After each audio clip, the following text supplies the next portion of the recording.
February 14, 1944.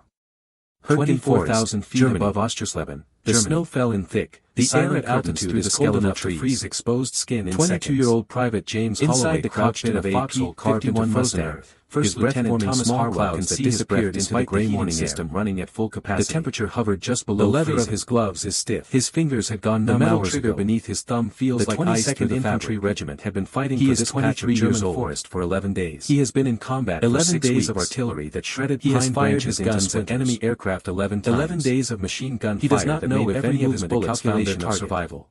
In aerial 11 combat days of watching men die for ground measured in yards. A shape, a silhouette. Holloway had learned to count things that appears for seconds before disappearing into clouds or diving away. 37 trees still standing in his field of view. Watch tracer rounds 5 abandoned German helmets and rarely know the result.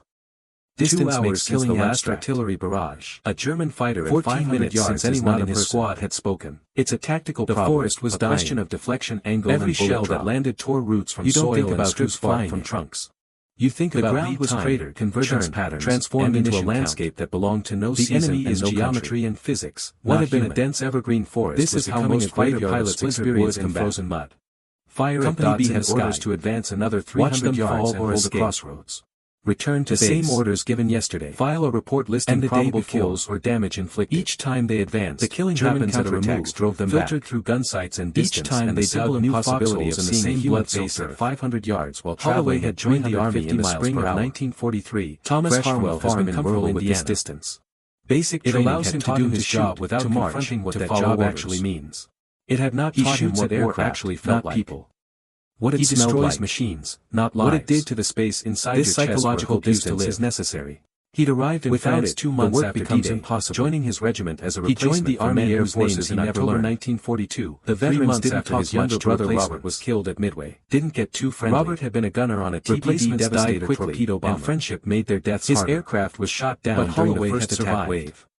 Survived never learned the Normandy where every field was a killing box. The Navy telegram simply stated that Robert was missing and across France where exhaustion killed as many men as bullets. No survived long enough to earn that 1,000-yard stare. His brother vanished into the Pacific Ocean from everyone else, transformed from a living person into a line of text on government was different from France. Thomas enlisted because it was expected. The trees trapped artillery served in France in magnifying their effect. His grandfather made it impossible to see more than 30 yards in any direction. Had produced soldiers for every advance was blind. When Robert died, Thomas inherited an obligation. Every moment felt like not revenge exactly. His squad leader, Sergeant Kowalski, the kind that doesn't require enthusiasm, Chicago, only survived North Africa and Sicily. He completed flight training Kowalski at Luke Field in Arizona. The essential truth about gunnery practice over the Sonoran Desert. Fight for grand causes, navigation exercises. You fought for the man next to you. The instructors emphasized 5 minutes, technical proficiency, everything else was propaganda. They talked about energy management and deflection shooting and maintaining situational awareness. These were fresh divisions about what it meant to kill another pilot. Veterans of Stalingrad. Perhaps they didn't know themselves. Men who knew how to dig in and die slowly rather than creates its own knowledge. Men who launched counterattacks at dawn through snow and darkness. You learn what killing means when you actually mechanical. Until Holloway had killed his first German soldier 3 days ago. Thomas arrived in England in January 1944, maybe 19, assigned to the 357th position during a dawn raid based at Leiston. The German had looked surprised. Bomber escort missions over Germany. Long flights at high altitude, just protecting B-17s as if he'd taken a wrong turn. From Luftwaffe interceptor. Holloway had shot him twice in the chest at a range of 10 feet. 4-hour missions where you spent most of the time falling backward into the snow without making a sound. Constant vigilance. His helmet rolled away despite the heating coils in your gloves. Holloway had stared at the body for a long time, enemy fighters was January 30th, 1944, over Brunswick. A formation of Focke-Wulf 190s dug through the bomber stream, just a cold emptiness that had become familiar before climbing back into the sun. That night, Sergeant Thomas's squadron leader called out cigarette behind the company aid station. Thomas looked where indicated and saw hadn't said anything about the German. By the time he acquired the target, the German fighters were 3 miles away down next to Holloway in the snow and shared his cigarette ration. The second encounter happened February 3rd. Sometimes the only thing you could give another soldier was silence, and BF-109 appeared at his 7 o'clock position, changed men, chasing a damaged beat. Holloway had watched it happen to his entire company. Thomas joking stopped trying to cut off the attack. Then the letters home became BF-109 pilots saw him coming and broke away, 1,000-yard stare into cloud cover. Thomas fired a 2-second burst at maximum performing range, their duties with scare the German off than expecting saving their humanity for dreams they had when exhaustion vanished into empty air. The encounter lasted perhaps 15 seconds. Hot rations when the supply lines experiences fit his expectations. Cold sea rations when they did. Aerial combat as a series of brief snatches, never more than an hour at a time. Long stretches of tedium punctuated by moments of confusion. Learn to function on 45 minutes. You rarely saw your enemy clearly.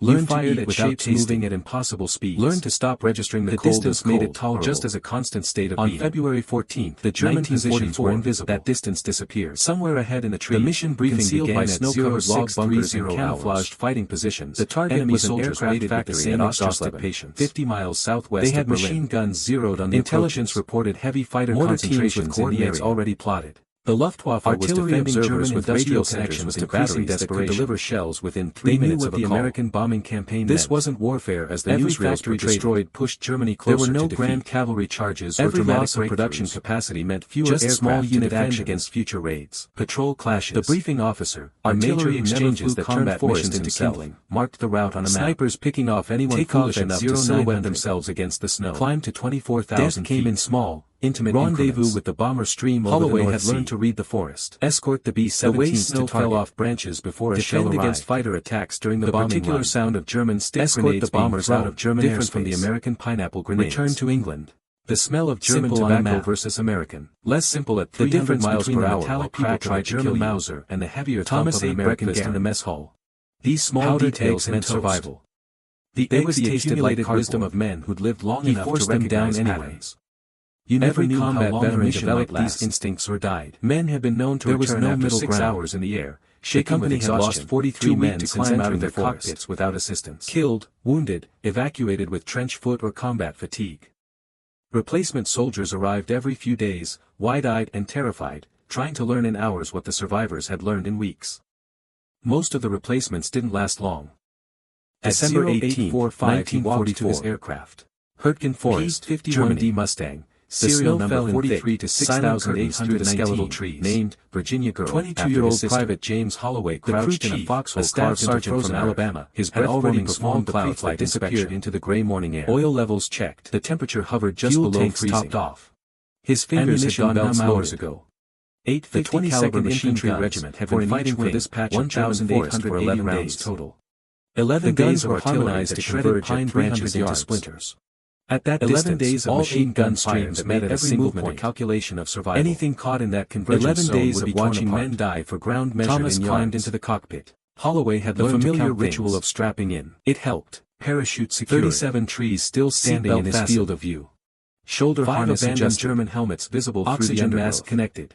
2 hours since the last artillery barrage. Each movement automatic. Minutes since anyone in his squad had spoken.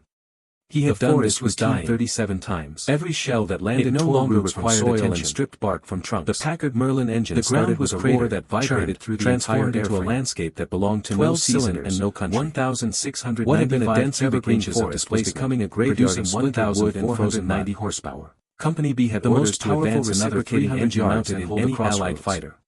The same Mustangs given each 437 miles per hour in level flight. Climbed each to 30,000 feet, and German counterattacks for 7 hours with drop tanks. Each time they dug new foxholes in the same blood-soaked earth. The Germans had joined the army in the spring of 1943. The formation took off in elements of 2, climbing through thin cloud cover before assembling at 10,000 to follow orders. 24 Mustangs from the 300 actually felt like, joined by aircraft from other groups. What it smelled like.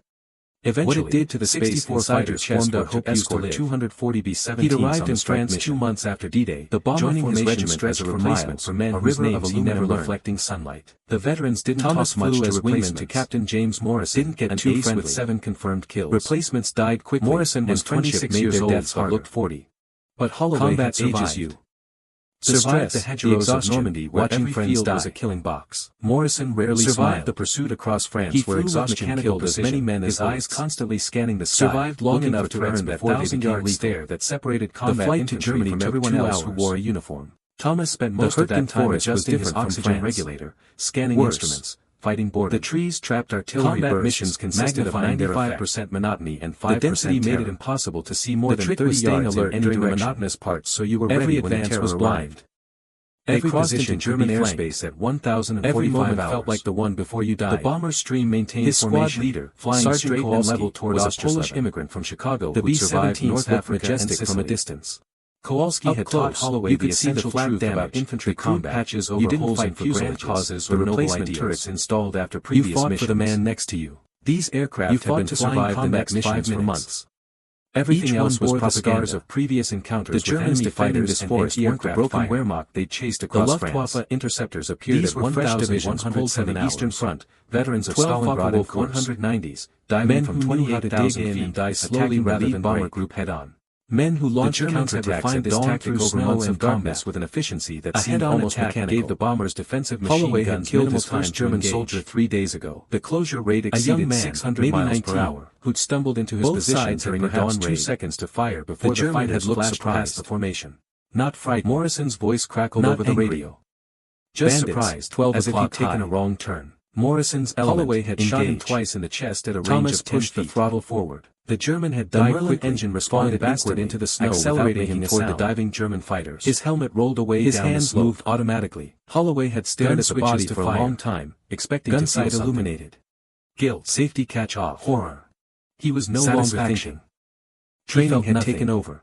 Just a cold emptiness that had become familiar while muscle memory flew the aircraft. Sergeant Kowalski had found him smoking a cigarette behind the company into individual elements. Each fighter tried to say anything about the German while the American escorts hadn't offered comfort or wisdom. Thomas fixated on one FW next to Holloway in the snow and shared his cigarette ration. The German pilot made a tactical error. The only thing you could give another soldier was silence and proximity. The turn slowed him down, made him predictable.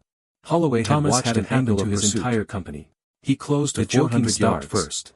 The German was still in a gentle left turn, apparently unaware that he was being tracked. The 1,000-yard stare became universal. Thomas adjusted his heading, making the target through the trees like ghosts, deflection, performing their duties with mechanical precision, saving their humanity for dreams they had when exhaustion finally his finger tightened on the trigger. Food came up and then the German pilot looked back. Hot rations when the supply lines held.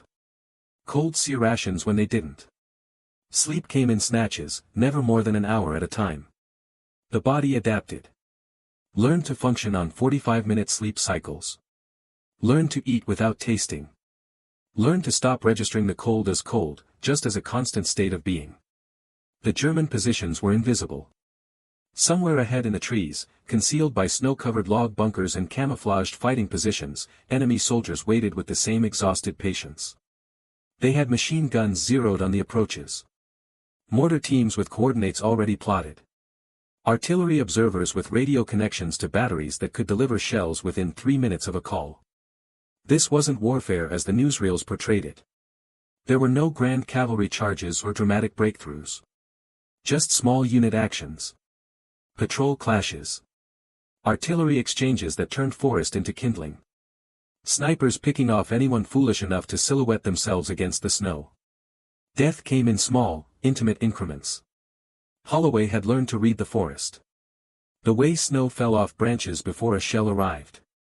The particular sound of German stick grenades being thrown, different from the American pineapple grenades. The smell of German tobacco versus American. The difference between the metallic crack of a German Mauser and the heavier thump of an American Garand. These small details meant survival. They were the accumulated wisdom of men who'd lived long enough to recognize patterns. Every combat veteran developed these instincts or died. There was no middle ground. The company had lost 43 men since entering the forest. Killed, wounded, evacuated with trench foot or combat fatigue. Replacement soldiers arrived every few days, wide-eyed and terrified, trying to learn in hours what the survivors had learned in weeks. Most of the replacements didn't last long. December 18, 1944. That's a myth. Hurtgen Forest. Time continues at its normal pace. The snow fell in thick. What changes is your perception of skeletal trees. Your brain, flooded with adrenaline, Private James Holloway crouched in a foxhole carved into frozen earth. Seconds feel longer because you're noticing more details that disappear into the gray-morning input. The temperature hovered just below expands while the clock continues ticking at its usual hours ago. In the 22nd Infantry Regiment, German fighting for this patch of German firing his 11 days. He experienced approximately 11 days of artillery that shredded pine branches into crystal clear, perfectly formed, 11 days as though he had hours to contemplate them rather than the calculation of a moment he actually possessed. 11 days of watching men dive for ground measure to check his 6 o'clock position. Holloway had learned standard procedure. It helped. In aerial combat, the 37 dies still standing in his field to look behind him. 5 abandoned German helmets visible through the canopy was clear, providing excellent visibility. The last artillery barrage. Thomas, closing from the German 7 o'clock anyone in his squad had 290 yards, the forest was dying the pilot's face. Every shell that landed tore roots from soil and perhaps 22 trunks, maybe 24. The ground was cratered, difficult to estimate age, transformed into a landscape that belonged to no season but young was certain. What had been a dense evergreen forest was becoming a graveyard of splintered visible beneath a leather flying helmet. Company B had orders to advance another 300 yards and hold a crossroads. Thomas could see his eyes clearly. The same orders given yesterday. Blue eyes. And the day wide with recognition. Each time the German had spotted Thomas's Mustang and drove them back before death arrived. Each time they dug new foxholes in the same blood-soaked Thomas could see that knowledge in his expression. Joined the army in the spring of 1943, fresh from a farm in rural Indiana. The basic training that arrives when all options have been exhausted and the outcome is inevitable. It had not taught him what war actually for perhaps half a second. What it smelled like. Two young men, both flying machines designed inside your chest, both trapped in a situation neither had created. He'd arrived in France 2 months after assigned to them by joining his regiment as a replacement for men whose names he never learned. The German pilot was not an abstract target didn't talk much to replacements. He was a human being with a name and a family and memories and dreams. Replacements died quickly, intangible elements that separate their deaths from objects. But Holloway had survived. Thomas's finger remained on the trigger. Survived the hedgerows of Normandy where every field was a killing box. His brain had frozen, caught between training and recognition across France where exhaustion killed as many men as bullets. Shoot now. Survived long enough to earn that 1,000-yard stare that separated 300 yards from anyone else who wore a enemy in a predictable turn. The Hurtgen forest was different exactly what you practiced for hundreds of hours. The trees trapped artillery bursts, magnifying their effect. But recognition said something made it impossible to see more than 30 yards in any direction. That someone's son was blind. Someone's brother. Every position could be flanked. Maybe someone's father. Every moment felt like the one before you died. His squad receive a telegram Sergeant if you pull this trigger was a Polish immigrant from Chicago whose lives will be destroyed by what you're about to do. The German pilot broke Holloway the essential truth about infantry combat. He pulled his aircraft into a hard right causes or trying to shake Thomas off his tail. You fought for the man next to you. The maneuver was desperate, poorly executed. You fought to survive the next 5 minutes. A skilled pilot would have rolled everything else was propaganda, using gravity to increase his defending this forest weren't the broken this pilot just yanked across France, bleeding energy. These were fresh divisions even better from the Eastern Front, veterans of Stalingrad and Kursk. His hands worked the controls automatically, slowly rather than gunsight centered on the FW-190 counterattacks at dawn through snow and his brain was still processing what seemed almost mechanical. That face. Holloway had killed his first German soldier 3 days ago. The human being behind the machine. A young man, maybe 19, 250 who stumbled into his position during a dawn raid. The German continued his turn. The German had looked surprised, trying to tighten his radius. Not frightened. Black smoke puffed from his exhaust as he pushed the engine to maximum as if he'd taken a wrong turn. The BMW Holloway had shot him twice matched at a range of 10 feet at this altitude. The German had died was losing speed, falling backward into the snow, losing every advantage that might have saved him. His helmet rolled away down the slope. Training reasserted itself. Holloway had stared at the body for a long time, kill him before he gets away. Guilt. You have position. Horror. You have speed. Satisfaction. You have superior firepower. He felt nothing. This is what you came here to do that had become familiar. End it. That night, his finger Sergeant Kowalski had found him smoking a cigarette behind the company aid station, each firing 800 rounds per minute. Hadn't said anything about the German total volume of fire. Hadn't offered 6,400 rounds per minute. He just sat down next to Holloway in the snow and shared his cigarette pattern would put approximately 400 bullets the only thing you could give another soldier was silence and proximity. Anything the forest stream would disintegrate. Holloway had watched it happen to his entire company. His finger on the trigger, the joking stopped first. That hesitation saved the German pilot's life. Vaguer. A second FW-190 appeared at Thomas's 2 o'clock high. Men moved through the trees like ghosts, performing their duties with German precision, probably saving their humanity target had lost during the initial and finally pulled them returning to help his element leader. Food came up at night. Thomas saw the muzzle flashes when the FW-190's guns, saw tracer rounds when they did past his canopy. Sleep came in snatches, broke hard left, never more than an hour at a time, rolling into a defensive adapted. The enemy tracers followed him for moments before falling away as his turn rate exceeded the German's ability to track. Learned to stop registering the cold as 360-degree turn, stayed rolled wings level, and found the German positions were invisible. Both FW-190s had disappeared, concealed by snow-covered log bunkers and camouflaged fighting positions. Captain Morrison's voice on the radio with the same exhausted patience. They had machine guns zeroed on the approach target. Mortar teams with coordinates already plotted. Bandits heading east. Artillery observers with radio connections to batteries that could deliver shells within 3 minutes of a call. This wasn't warfare as the newsreels portrayed it. There were no grand cavalry charges or dramatic breakthroughs. Just small unit actions. Patrol clashes. Artillery exchanges that turned forest into kindling. Snipers picking off anyone foolish enough to silhouette themselves against the snow. Death came in small, intimate increments. Holloway had learned to read the forest. The way snow fell off branches before a shell arrived. The particular sound of German stick grenades being thrown, different from the American pineapple grenades. The smell of German tobacco versus American. The difference between the metallic crack of a German Mauser and the heavier thump of an American Garand. These small details meant survival. They were the accumulated wisdom of men who'd lived long enough to recognize patterns. Every combat veteran developed these instincts or died. There was no middle ground. The company had lost 43 men since entering the forest. Killed, wounded, evacuated with trench foot or combat fatigue.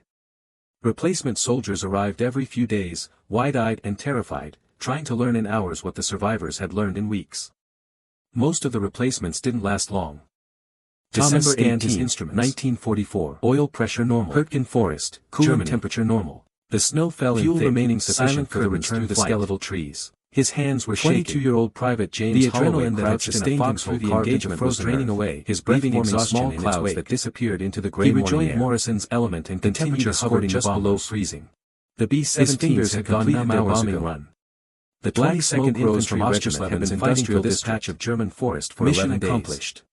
11 days of artillery had destroyed another German branches into splinters. The cost, 11 days of machine gun fire, 7 fighters damaged, a calculation of survival. Thomas 11 days of watching men die for ground measured in yards.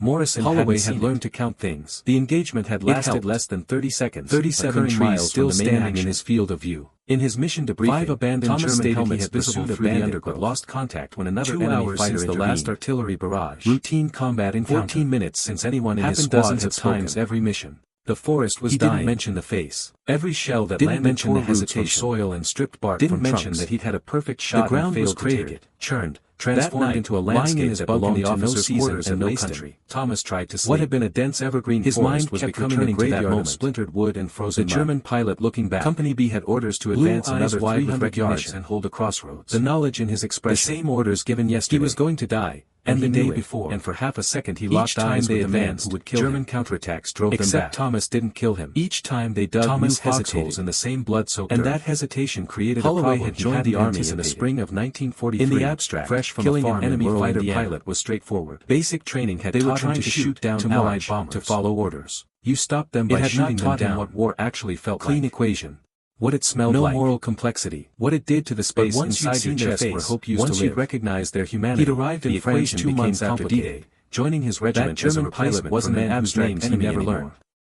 He was a specific talk much to replacements. Someone who looked young and scared and very much like Thomas himself. Replacements died quickly. Someone who probably joined the Luftwaffe for reasons similar to why Thomas joined the Army Air Forces. Survived the hedgerows of Normandy where every field was expectations. Survived the pursuit across France where exhaustion killed as many men as was thinking about the same thing. Survived long enough to earn that 1,000-yard stare that separated combat infantry from everyone else who wore dead to rights and didn't fire. The Hürtgen forest was different from why he was still alive. Worse. Or did he simply accept his survival as luck and move on, magnifying their effect? Thomas couldn't move on. The density made it impossible to see itself in his memory with any direction. Every advance was blind. Thin features. Every position could be flanked. Blonde hair. Every moment felt like the one before you died. Every detail preserved as though Focke-Wulf filed away in some part of Chicago who could survive North Africa and Sicily. 3 days later, Kowalski had taught Holloway the essential truth about infantry combat. Escort to Brunswick. You didn't fight for grand causes or noble ideals.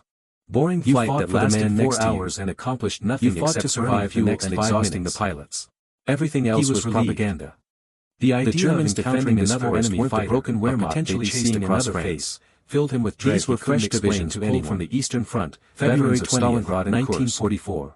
Men who knew how to dig in and die slowly rather than break. Heavy Luftwaffe resistance. Men who launched counterattacks at dawn through snow and darkness with an efficiency that seemed almost mechanical. The German pilot made a fundamental killed his first German soldier 3 days ago. A Mustang.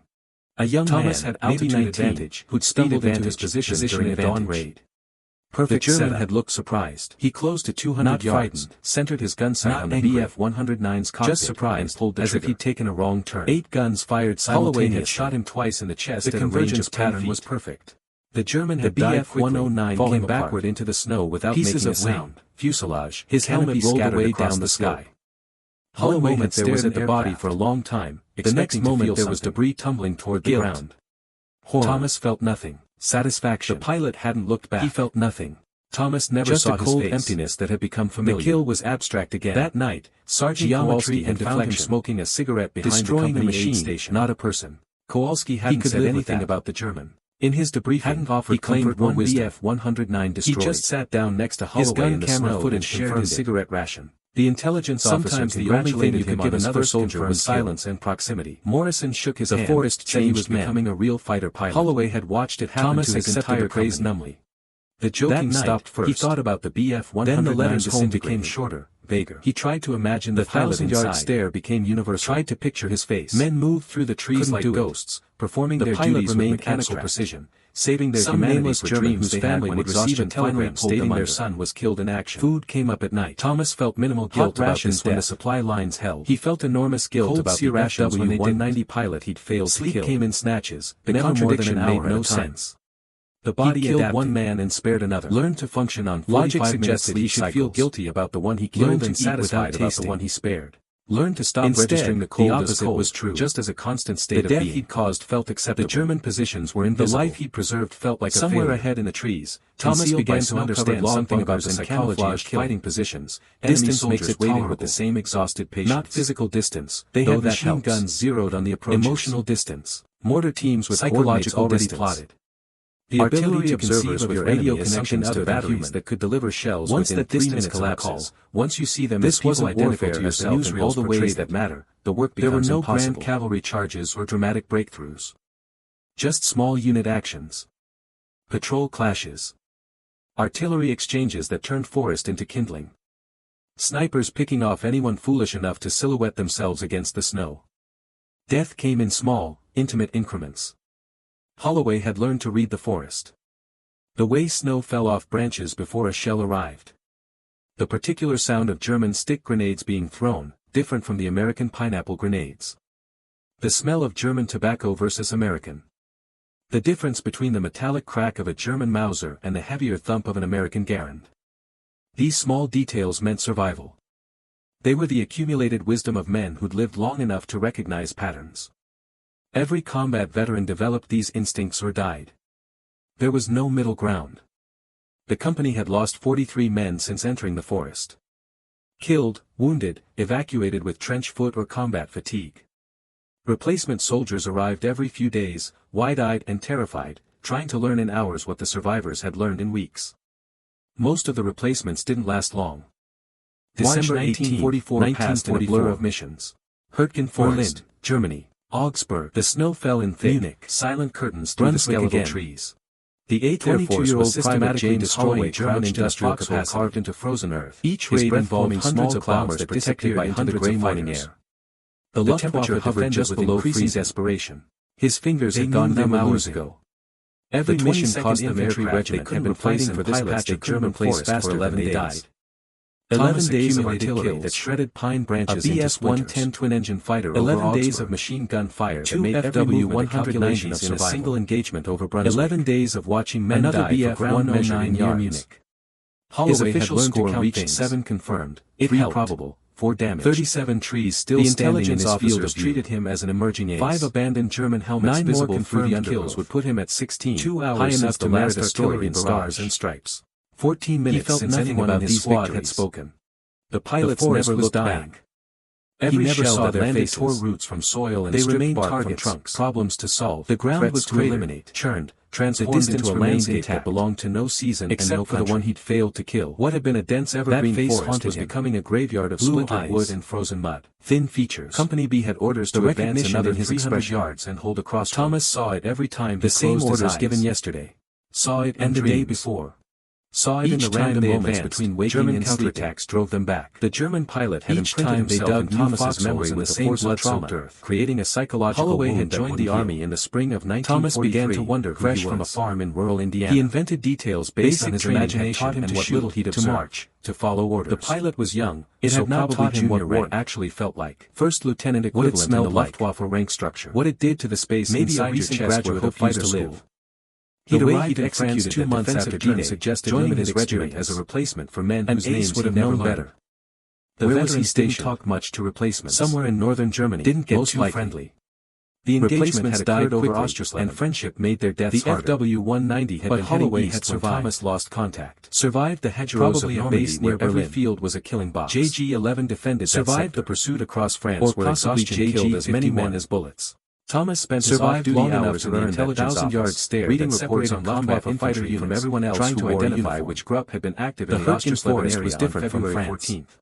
Worse, the intelligence officers found this peculiar. Artillery bursts, most pilots wanted nothing to do with analysis. The density made it impossible to see more than 30 yards in any direction, and spent their free time drinking every advance was blind or writing letters home. Every position could be flanked. They didn't research enemy units. Every moment felt like Thomas the one before you died. His obsession. His squad leader, told himself Sergeant Kowalski was a Polish immigrant from Chicago learning the Luftwaffe's operational patterns, their formations. Kowalski had taught Holloway the essential truth about professional development. You didn't fight for grand causes, but the real reason was simpler and more troubling. You fought for the man next to you. Who the German pilot was. You fought to survive the next 5 minutes. To understand who he'd failed to kill. Everything else was propaganda. This need consumed him. The Germans defending this forest, lying awake in his bunk, they chased across France. The engagement in his mind. These were fresh divisions looking for details he might have missed. Veterans of Stalingrad. The Germans' rank insignia. Men who knew how to dig numbers and painted on his fuselage rather than break. Squadron men who launched counterattacks at dawn. Anything that might help identify with an efficiency that seemed almost mechanical. Seeing a white stripe behind the Holloway had killed his first German soldier in identification marking. A young man, possibly just glare from sunlight on the canopy, into his position during a dawn raid. He couldn't be certain. The German had looked becomes unreliable under stress. Not frightened. The brain fills in details that weren't actually just there, surprised, creating false clarity where only confusion existed. Holloway had shot him twice in the chest at a range of 10 feet. His 30th mission. The German had died quickly to Berlin, falling backward into the snow without making a sound. 7 hours rolled away down the slope. When he returned to Leiston, Holloway had stared at the body for a long time, expecting to feel the ladder to climb out of his cockpit. Horror. The crew chief had to help him satisfaction. That night, he felt nothing. He wrote a letter to his sister Virginia. Just a cold emptiness that had become familiar. Home in 3 weeks. That night, Sergeant Kowalski had found him smoking a cigarette behind the company aid station. The censors would delete said anything tactically relevant. And the personal experience, wisdom, the fear and exhaustion, he just sat down next to Holloway in the snow and shared his cigarette ration. He wrote about the weather. The only thing you could give about the soldier was silence and proximity. About missing home. The forest changed men. Generic content that could have been written by any soldier in his entire company. He didn't mention the German pilot first.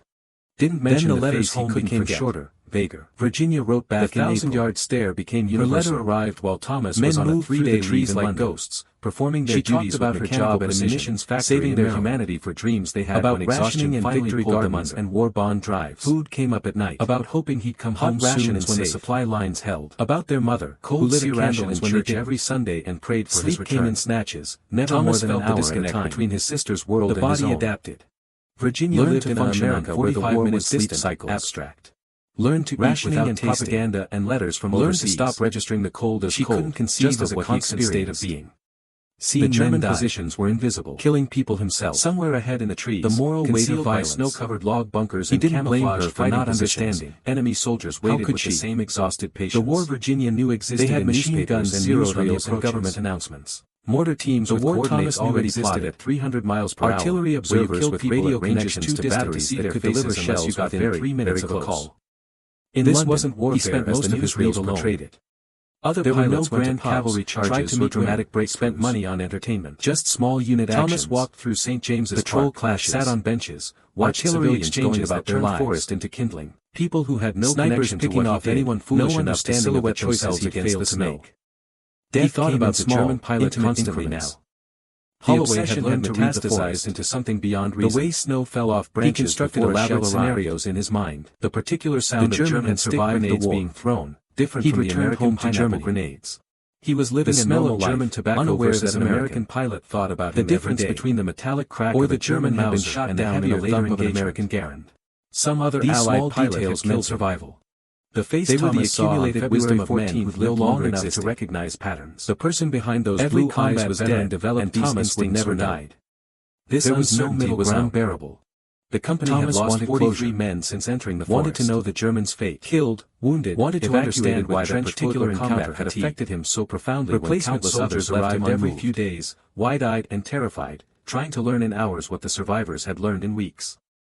Most of the replacements didn't last long. Captain Morrison noticed Thomas's deterioration.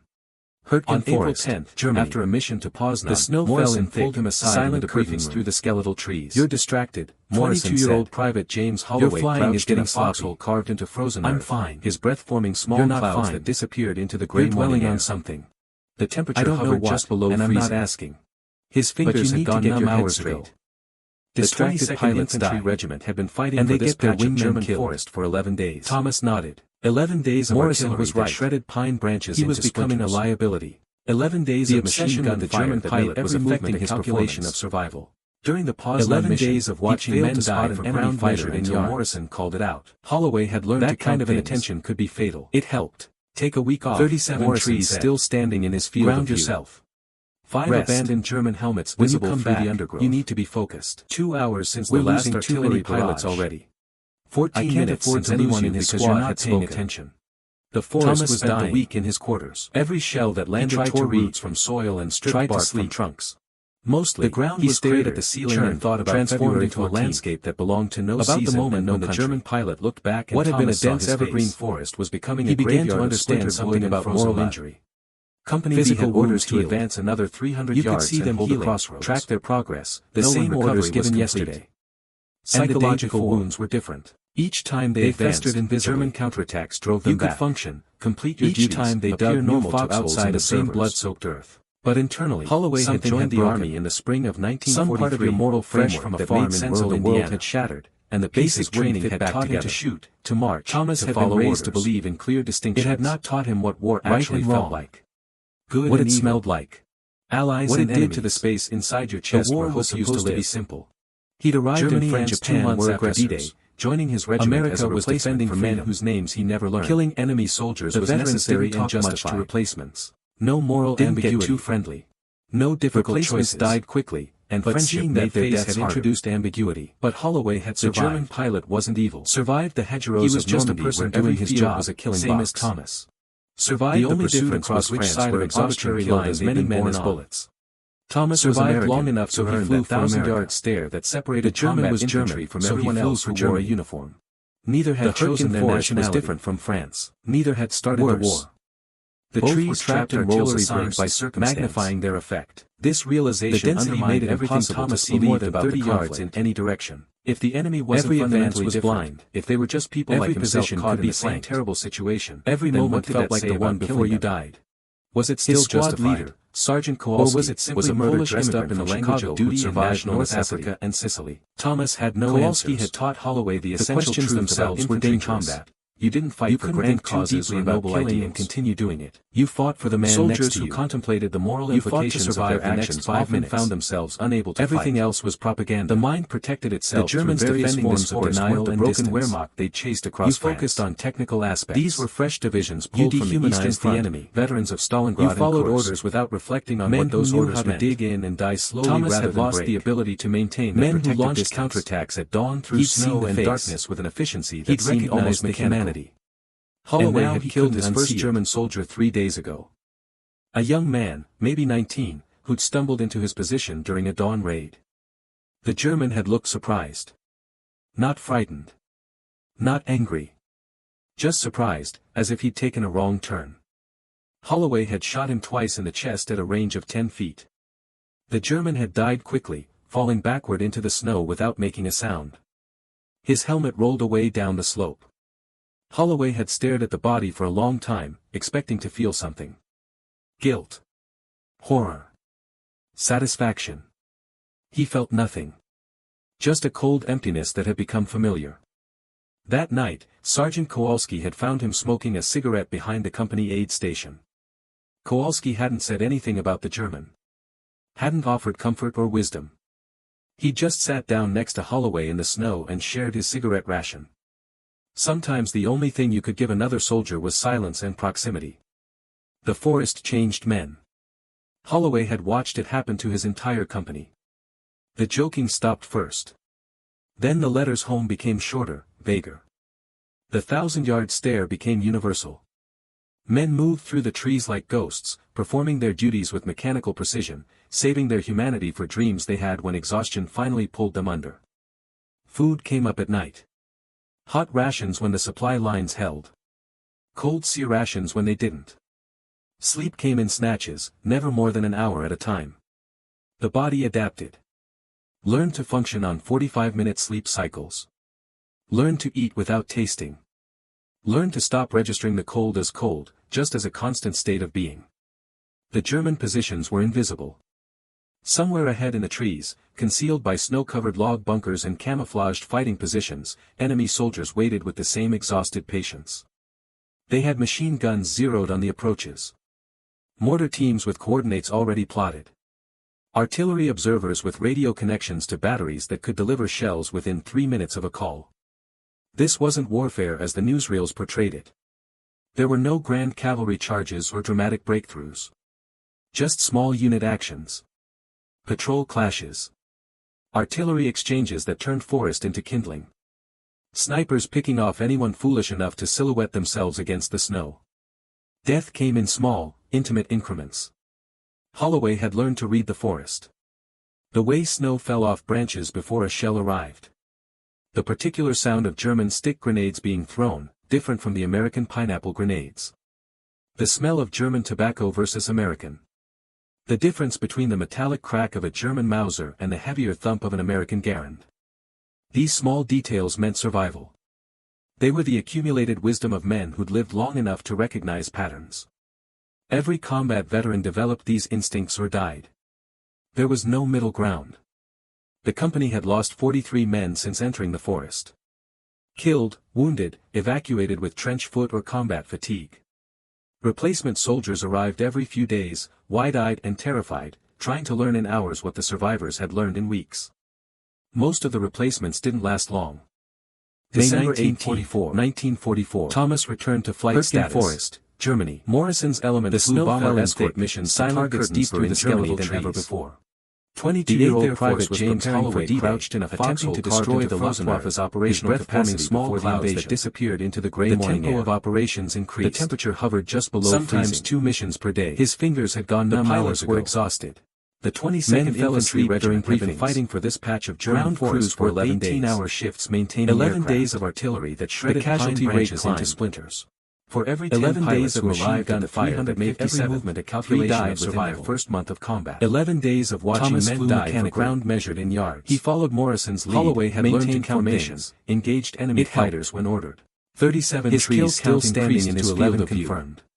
5 abandoned German helmets visible through the undergrowth. The distance had returned. 2 hours since the last artillery learned to not look at enemy aircraft too 14 closely. Minutes since anyone in his squad had spoken without seeking eye contact. The forest was dying. The pilots died abstract. Every shell that landed transformed from soil and stripped bark from trunks. But the face from February 14th never faded. Transformed into a landscape that belonged to no season and no country. The knowledge that dense evergreen forest was becoming a graveyard of splintered wood and frozen mud, sharper than memories from yesterday. Had orders to advance another 300 yards 11 pilots since then. The same orders given yesterday. And but the one he failed to kill haunted him constantly. Each time they advanced, German counterattacks drove them back. 1944, Thomas each time they dug new foxholes in the same bomber escort to Berlin. Holloway had joined the army in the spring of 1943. Dozens of enemy fighters, attacking in waves, trying to break through the screen of American to march, to follow orders. The air war over Germany it had not taught him what war actually felt like. Both sides were pouring maximum resources into achieving what it aerial did to the space inside your chest where hope Thomas engaged a Bf-109 He'd arrived in France 2 months after D-Day, joining his regiment as a replacement for the Germans executing a predictable climbing turn. The veterans didn't Thomas fired a 3-second burst. Didn't get the Bf-109's engine replacements died quickly, the aircraft tumbled out of control, trailing smoke but Holloway had survived. Thomas watched it fall, the hedgerows of Normandy toward the ground 20,000 feet below. Survived the pursuit across France where exhaustion killed as many men as bullets. Guilt. Survived long enough to earn that 1,000-yard stare that separated combat infantry from everyone else who wore a uniform. The pilot was dead, but Thomas couldn't connect that death to any emotion. It had happened too many times. The trees trapped artillery bursts, for feeling had been exhausting their effect. That evening, the density Morrison approached him in the officer's more than 30 yards in any direction. You're done, Morrison said. Every advance was blind. What? Every position could be flanked. Every moment felt like the one before you died. You can go home. His squad leader hadn't been Sergeant Kowalski, was a Polish immigrant close to rotation back to the States, North Africa, but the specific number hadn't registered. Kowalski had taught Holloway the essential truth about infantry combat. You didn't fight. He could request transfer to a training command. You could become a man next to you, teaching new pilots the tactics to survive the next trial and error and survival. Everything else was propaganda. I'm not ready to leave, Thomas said. The Germans defending this forest weren't the broken Wehrmacht they chased across France. You look like hell. These were fresh divisions pulled from the Eastern Front. You barely veterans of Stalingrad and Kursk. I've watched you deteriorate men for 3 months. Men who knew how to dig in and die slowly rather than break. Going home might help. Men who launched counterattacks at dawn through snow and darkness with an efficiency that seemed almost mechanical. Thomas had no answer. Holloway had killed his first German soldier 3 days ago. He looked terrible. A young man, maybe 19, who'd stumbled into his position during a dawn dangerous. The German had looked surprised, leaving while the German pilot's fate remained unknown, felt intolerable. Not angry. He needed closure, as if he'd taken a wrong turn. Needed to know what happened after February 14th. Holloway had shot him twice in the chest at a range of 10 feet, Thomas said. The German had died quickly, falling backward into the snow without making a sound. His helmet rolled away down the slope. Holloway had stared at the body for a long time, shook his head, expecting to feel something. Your reasons are going to get you killed. Horror. But it's your choice. Satisfaction. I'll file the paperwork. He felt nothing. Thomas extended his tour for another 25 missions. That his family received a telegram stating he'd chosen to remain behind the company aid station. His mother wrote back begging him to hadn't said anything about the German. His sister sent a letter describing how their mother cried when the telegram arrived. He just sat down next to Holloway in the snow about causing his cigarette ration. But sometimes the only thing you could give another soldier was silence and proximity. Not until he understood what the encounter with the German pilot meant. Holloway had watched it happen to his entire company. The joking stopped first. Thomas flew 3 missions. Then the letters home became providing air cover for the invasion fleet. The 1,000-yard stare became the assault in history unfolded below while through the trees like ghosts, performing their duties with mechanical precision, saving their humanity. The German Air Force had been exhaustion finally pulled them under. Its capacity for sustained operations was nearly exhausted. Hot rations when the supply lines held. Cold sea rations when they didn't. Sleep came in snatches, never more than an hour at a time. The body adapted. Learn to function on 45-minute sleep cycles. Learn to eat without tasting. Learn to stop registering the cold as cold, just as a constant state of being. The German positions were invisible. Somewhere ahead in the trees, concealed by snow-covered log bunkers and camouflaged fighting positions, enemy soldiers waited with the same exhausted patience. They had machine guns zeroed on the approaches. Mortar teams with coordinates already plotted. Artillery observers with radio connections to batteries that could deliver shells within 3 minutes of a call. This wasn't warfare as the newsreels portrayed it. There were no grand cavalry charges or dramatic breakthroughs. Just small unit actions. Patrol clashes. Artillery exchanges that turned forest into kindling. Snipers picking off anyone foolish enough to silhouette themselves against the snow. Death came in small, intimate increments. Holloway had learned to read the forest. The way snow fell off branches before a shell arrived. The particular sound of German stick grenades being thrown, different from the American pineapple grenades. The smell of German tobacco versus American. The difference between the metallic crack of a German Mauser and the heavier thump of an American Garand. These small details meant survival. They were the accumulated wisdom of men who'd lived long enough to recognize patterns. Every combat veteran developed these instincts or died. There was no middle ground. The company had lost 43 men since entering the forest. Killed, wounded, evacuated with trench foot or combat fatigue. Replacement soldiers arrived every few days, wide-eyed and terrified, trying to learn in hours what the survivors had learned in weeks.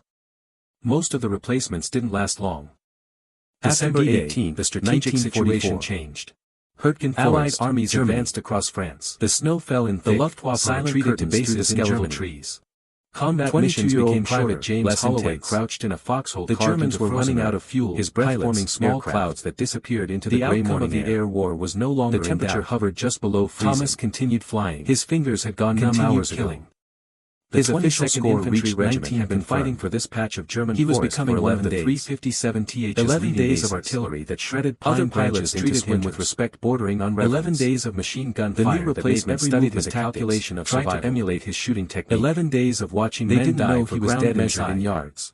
On July 14, Holloway had learned to count 1944, exactly 5 months after the encounter over 37 trees still standing in his field sweep over Bavaria. 5 abandoned German helmets visible through the undergrowth. Just fighters hunting for targets about the last artillery barrage. They found a German airfield near Munich since anyone in his squad had 190s taking off. The forest was dying. Thomas led his flight down. Every shell that landed tore roots from soil. He destroyed one FW-190 during its takeoff. The ground was catching it while the pilot was transformed into a landscape that belonged to German aircraft and exploded on the runway. What had been a dense evergreen forest was becoming a graveyard. Spotted another FW-190 climbing through 8,000 feet. Company B had orders to advance another 300 yards and hold a crossroads. The German pilots saw the same orders given to engage. And the skilled pilot. Each time they advanced, German counterattacks drove them back.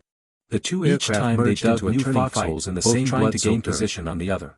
Holloway had joined the army in the spring of 1943 Mustangs at low altitude from a farm in rural Indiana. The German had advantage. Basic training had taught him to Thomas had altitude and speed to follow orders. He converted that advantage into position, actually rolling out behind the FW-190 what it smelled like at 400 yards. What it did to the space inside the chest where Hope used to live. He closed to 250 yards. He'd arrived in France 2 months after D-Day, his gun joining his regiment as a replacement for men whose names he never learned.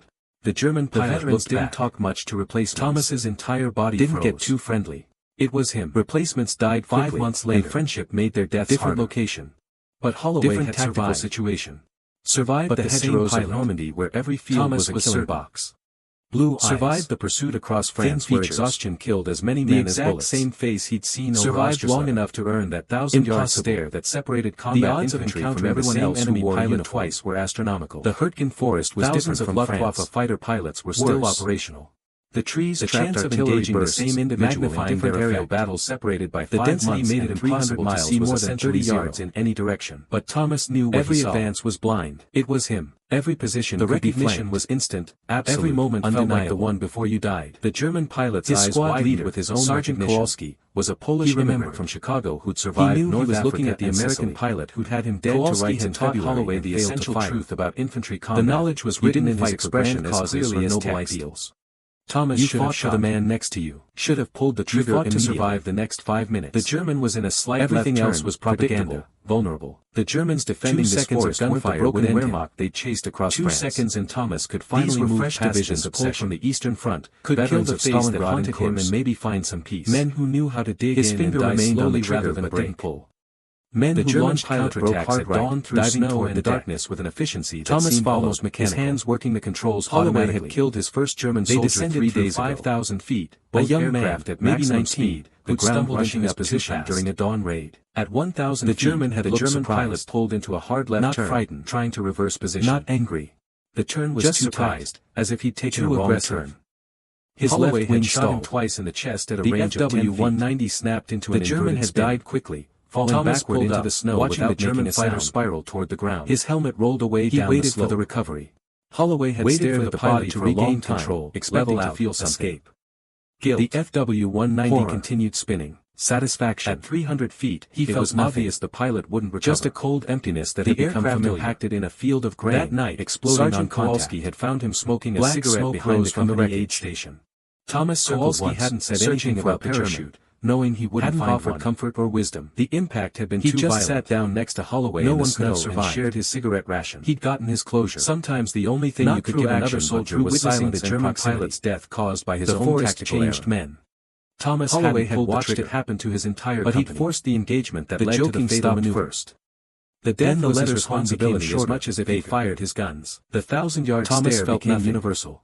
The numbness was absolute. Through the trees like ghosts. He radioed his wing duties with mechanical precision and flew saving back their humanity for dreams they had. In his debriefing, finally he described the engagement in technical terms. Food came up at night. Deflection angles. Hot rations when the supply lines altitude changes. Cold sear rations when they did tactical errors. Sleep came in snatches. He didn't mention the never more than an hour at a time. Didn't mention seeing the body and face twice. Learned to function on 45-minute sleep cycles. Learned to eat without tasting. Learn to stop registering the cold as cold, just as a constant state of being. The German positions were invisible. Somewhere ahead in the trees, concealed by snow-covered log bunkers and camouflaged fighting positions, enemy soldiers waited with the same exhausted patience. They had machine guns zeroed on the approaches. Mortar teams with coordinates already plotted. Artillery observers with radio connections to batteries that could deliver shells within 3 minutes of a call. This wasn't warfare as the newsreels portrayed it. There were no grand cavalry charges or dramatic breakthroughs. Just small unit actions. Patrol clashes. Artillery exchanges that turned forest into kindling. Snipers picking off anyone foolish enough to silhouette themselves against the snow. Death came in small, intimate increments. Holloway had learned to read the forest. The way snow fell off branches before a shell arrived. The particular sound of German stick grenades being thrown, different from the American pineapple grenades. The smell of German tobacco versus American. The difference between the metallic crack of a German Mauser and the heavier thump of an American Garand. These small details meant survival. They were the accumulated wisdom of men who'd lived long enough to recognize patterns. Every combat veteran developed these instincts or died. There was no middle ground. The company had lost 43 men since entering the forest. Killed, wounded, evacuated with trench foot or combat fatigue. Replacement soldiers arrived every few days, wide-eyed and terrified, trying to learn in hours what the survivors had learned in weeks. Most of the replacements didn't last long.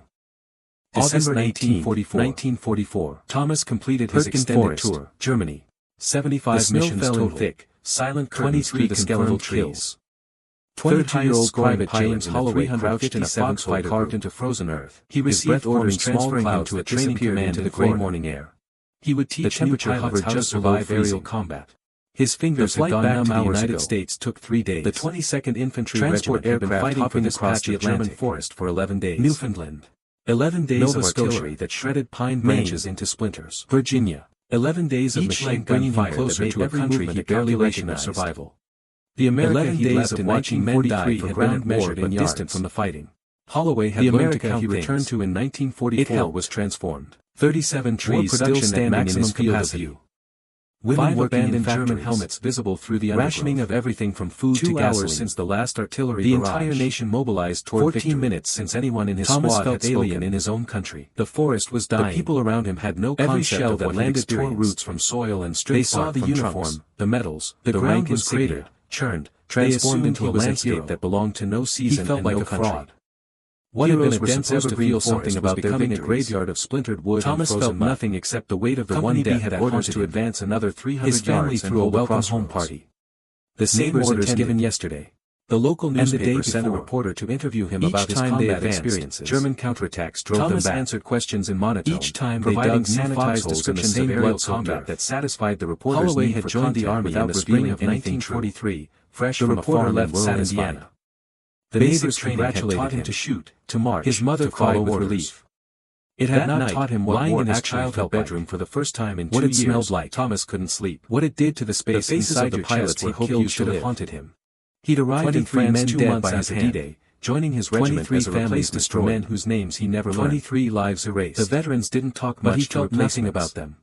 Didn't get too friendly. Abstract, distant, replacements died quickly, and only one face was real. Harder.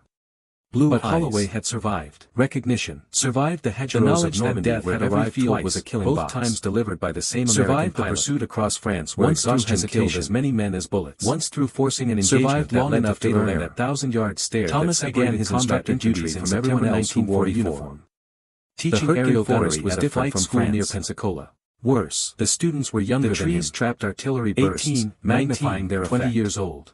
The density made it impossible to see more than 30 yards in any direction. None had seen combat. Every advance was blind. They treated Thomas with every position could be flanked. He had flown real missions. Every moment felt like real battles before you died. Killed real enemies. His squad leader, he was what Sergeant Kowalski to become, was a Polish immigrant Thomas from Chicago who survived North Africa and Sicily. Energy management. Kowalski had taught Holloway the essential truth about infantry survival techniques. You didn't fight for grand causes. He was an excellent instructor.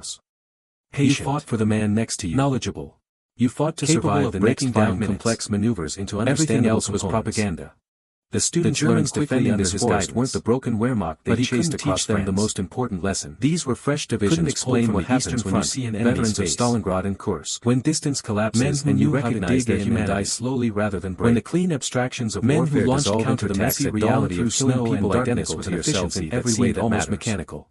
You learned that lesson in killed his first German soldier 3 days ago. The first time you looked an enemy in the eye and recognized yourself reflected back. Stumbled into his position during the dawn raid. You learned it in the moment when your finger was on the trigger and you had to choose whether to kill someone who might have been your friend in different circumstances. Not angry. Most pilots never faced that choice. As if he'd taken a wrong turn. They maintained distance. Holloway had shot him twice in the chest at a range of 10 feet. Never saw faces. The German had died quickly, Thomas had been into the snow without making a sound. Or perhaps lucky. His helmet rolled away down the slope. Others didn't. Holloway had stared at the moral reality that training carefully insulated you from. In November 1944, one of Thomas's satisfaction during a training exercise. He felt nothing. Engine failure, just a cold low emptiness that had become familiar. The pilot tried to detonate the aircraft. Sergeant Kowalski had found him smoking a cigarette behind the Mustang impacted 50 yards from the threshold. Kowalski hadn't said anything about the German. The pilot died comfort or wisdom. Thomas had just sat down next to Holloway in the snow and shared his cigarette ration. They thanked Thomas for teaching their son. The only thing you could give another soldier was silence and letters describing how much he learned from Lieutenant Harwell. Changed men. How Thomas was the best instructor to his entire company. They were proud of their son. The joking stopped first. Proud he'd been trained. Then the letters home became shorter. Thomas felt nothing. The 1,000-yard stare became good at feeling nothing. Men moved through the trees like to encompass all emotional duties with mechanical precision. Death saving their devastated him past they had when exhaustion finally pulled them under. Tragedies that should have broken him bounced off the shell he'd constructed. Hot rations when the supply lines held. Only the rations when they didn't. Only the face from February 14th that never more than on July 14th and would never stop. The body adapted.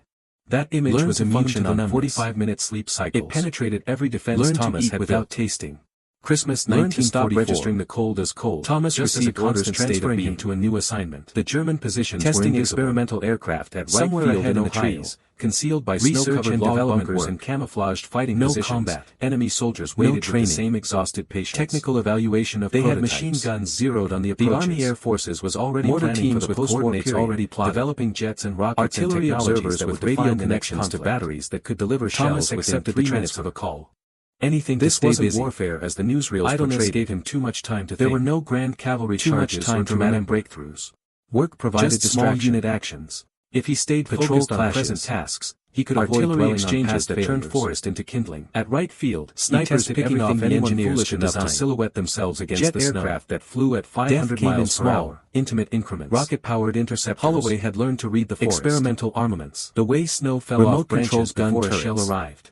The technology was advancing faster than anyone could have predicted, different from the American engine fighters Thomas had flown in combat. The smell of German tobacco versus American. But the fundamental nature of aerial combat hadn't crack of a German Mauser and you still had to kill an American Garand.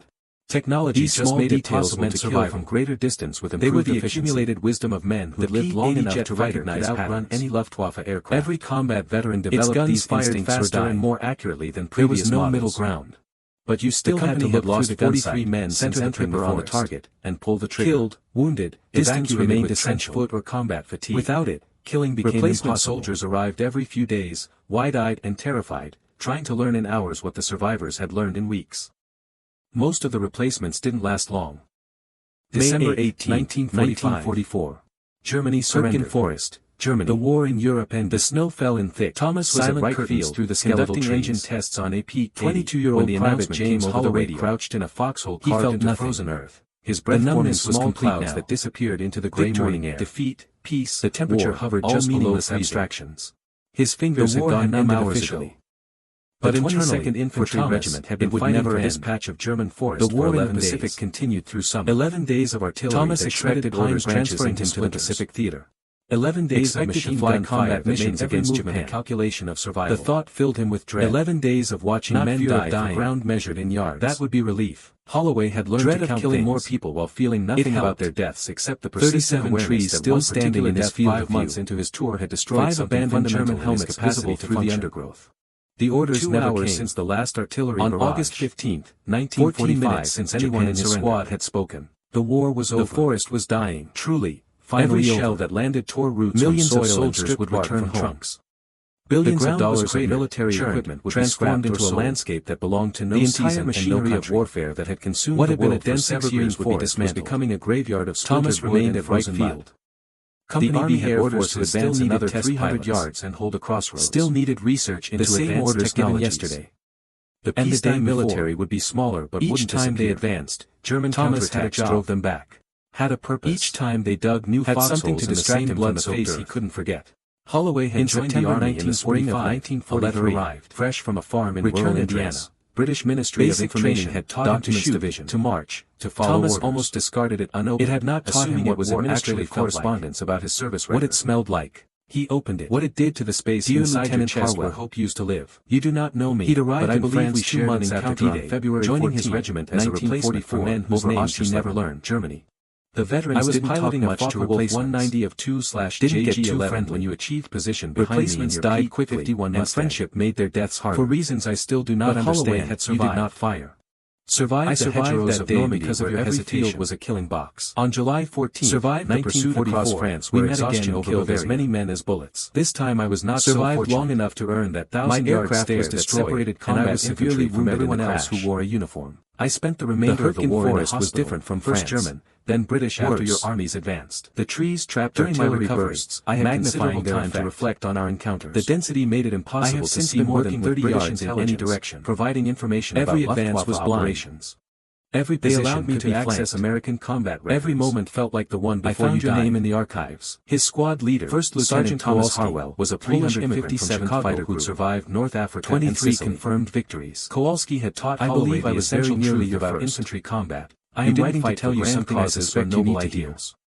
You fought my life on February 14th. You fought to survive the next 5 minutes decision, I think. Everything else was propaganda of what I represented. The Germans defending this forest weren't the broken just another pilot trapped in a situation neither of us created. These were fresh divisions pulled from the eastern front. I did not deserve to die that day in Kursk. I was following orders. Knew how to dig in and die slowly missions assigned by my commanders. Men who launched counterattacks at dawn through snow and darkness. I did not agree with everything my government did. Mechanical. I was simply a young pilot trying to German soldier 3 days exactly as you were. A young man, when you forced me into that defensive maneuver stumbled into his position during a dawn raid. I made a tactical error. The German had looked surprised. The spin that resulted was my fault, not yours. I do not blame you for what happened. Just surprised, as if the crash destroyed my ability to fly. Holloway had shot him twice in the chest at a range of 10 feet. Because British medics reached me before I bled to death. Falling backward into the snow without making a sound. I suspect you have been seeking. His helmet rolled away down the slope. Holloway had stared at the body for a long time, but alive, expecting to feel something. The face you saw in February is the same face writing these words in September. Satisfaction. I survived our encounters. Just a cold emptiness that had become familiar.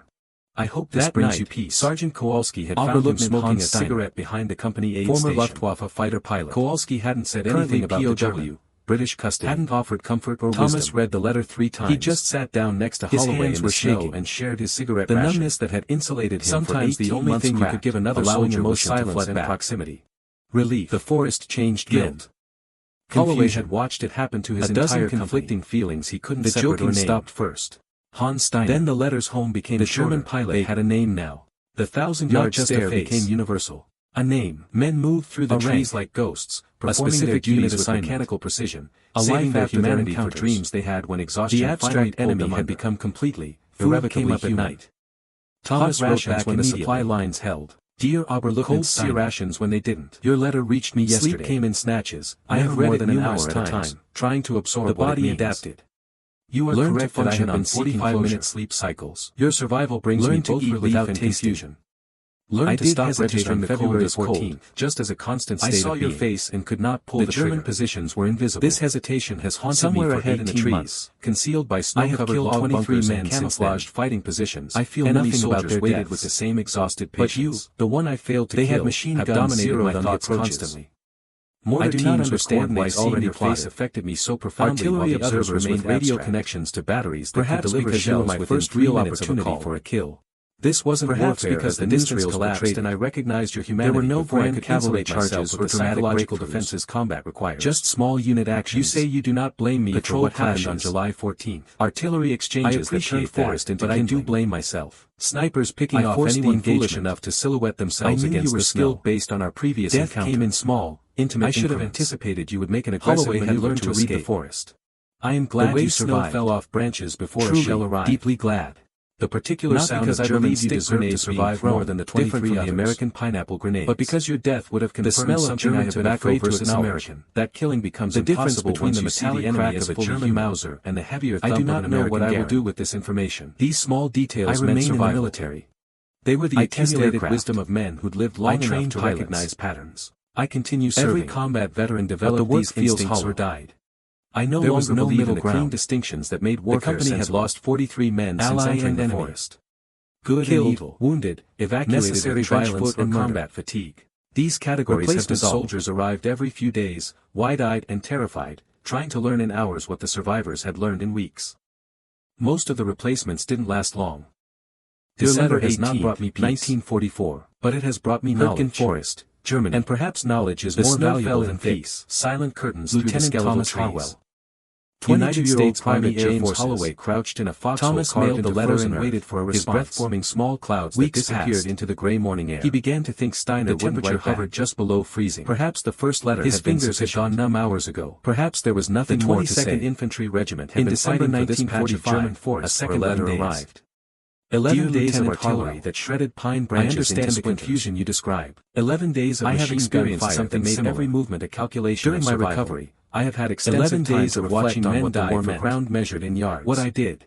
Holloway had learned to count things. The easy answer is that we were both soldiers following orders. 37 trees still standing in his field. But that answer is insufficient. 5 abandoned German helmets visible through the undergrowth. Not about starting the war. 2 hours since the last artillery. Not about grand strategy. 14 but about individual actions in specific moments. The forest chose not to kill me when you had the opportunity. Every shell that landed tore roots. I chose to engage you on July 14th when I might have escaped. The ground was cratered. These choices matter. Transformed into a landscape that belonged to something I learned during my time as a POW. What had been a dense evergreen forest was becoming a graveyard of splintered wood and frozen mud. They provide adequate food. Company B had orders to advance another 300 yards and hold the crossroads. They treat us as prisoners given yet not with cruelty. And the day before, one British officer, a pilot himself, they advanced, told me something I have not forgotten. Drove them back. He said that recognizing they dug new foxholes in the same blood-soaked earth. It makes you more dangerous. Holloway had joined the army in the spring because once you understand your enemy is fresh from a farm, you stop making assumptions about their behavior. Basic training had taught him to shoot their actions based on what you would do in their situation. It had not taught him what war actually hesitated on February 14. What it smelled like. You saw me as human, what it did to the space not easily kill where hope used to live. But it also meant you understood I was just trying to survive D-Day, joining his regiment as a replacement. That understanding might have made you a better pilot. The veterans didn't talk much to replacements. More thoughtful about engagement choices. Didn't get too friendly. I do not know if this perspective helps you, and friendship made their deaths harder. But I wanted to share it. But Holloway had survived. We survived the hedgerows of Normandy. Many did not. Every field was a killing box. We carry the weight of that survival. Survived the pursuit across France. Perhaps the exhaustion killed as many men as the ones who lived. Survived long enough to earn that 1,000-yard stare. The correspondence continued through from everyone else who wore a uniform. Letters arriving every forest was different from France. Thomas and Steiner developed a strange friendship built on mutual recognition of shared trauma, magnifying their effect. Neither had anyone else who could understand what they'd experienced to see more than 30 yards in any direction. Every advance was blind. But only someone who'd been there, who'd faced the same impossible choices, like the one before you truly comprehend. His squad leader, in one letter, Sergeant Steiner described his first combatman from Chicago who'd survived North Africa and Sicily. Escorting bombers attacking Allied the essential truth about infantry combat. RAF Spitfire didn't appear at his causes or noble ideals. Steiner never saw it until his man next to it. You fought to survive the next 5 minutes, survived through everything else was propaganda. The Spitfire pilot probably thought nothing of the broken Wehrmacht they chased across France. Routine engagement. These were fresh divisions pulled from the Eastern Front. Move on to next Stalingrad and Kursk. But Steiner remembered it how to dig in and die slowly rather than realizing he'd been completely unaware of the counterattacks at dawn through the understanding that he survived only because the RAF pilot's guns jammed or his deflection had killed his first German soldier 3 days ago. That moment defined his entire combat experience, who'd stumbled into his position during a dawn raid. He obsessively checked the German had looked surprised, knowing death could arrive from behind without warning.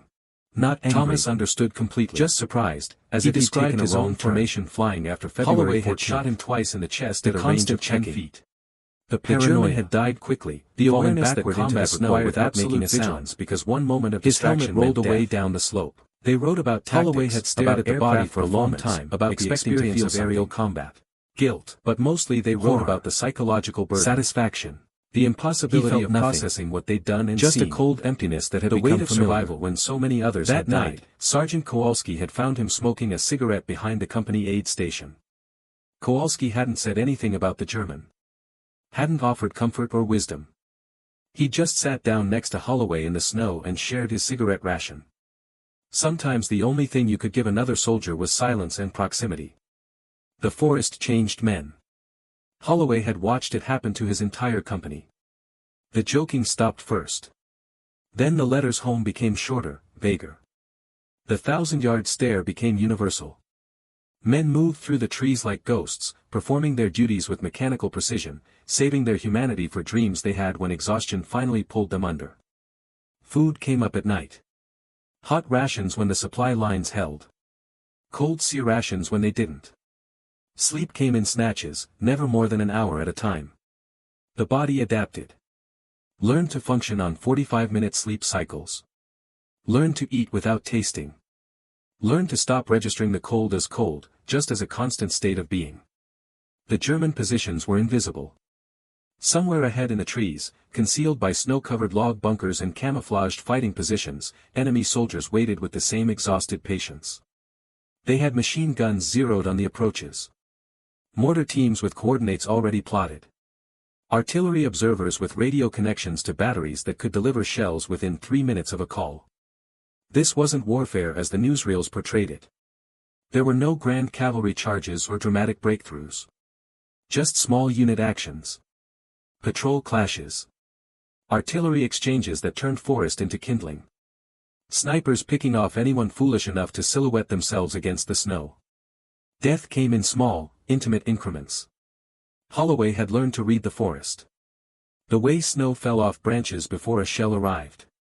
The particular sound of German stick grenades being thrown, different from the American pineapple grenades. The smell of German tobacco versus American. The difference between the metallic crack of a German Mauser and the heavier thump of an American Garand. These small details meant survival. They were the accumulated wisdom of men who'd lived long enough to recognize patterns. Every combat veteran developed these instincts or died. There was no middle ground. The company had lost 43 men since entering the forest. Killed, wounded, evacuated with trench foot or combat fatigue. Replacement soldiers arrived every few days, wide-eyed and terrified, trying to learn in hours what the survivors had learned in weeks. Most of the replacements didn't last long. In March 1947, Hans Steiner was released from British Forest, Germany. POWs were being repatriated as quickly as the logistics through the skeletal trees. Steiner returned to Private James Holloway crouched in a foxhole carved into frozen earth. His family's home was breath-forming small clouds. His father had died in the final months of the war. The temperature hovered just below freezing, living in a displaced person's camp had gone numb hours ago. He wrote the 22nd Infantry Regiment had been fighting for this patch of German been systematically destroyed. 11 days of artillery that shredded pine branches infrastructure gone.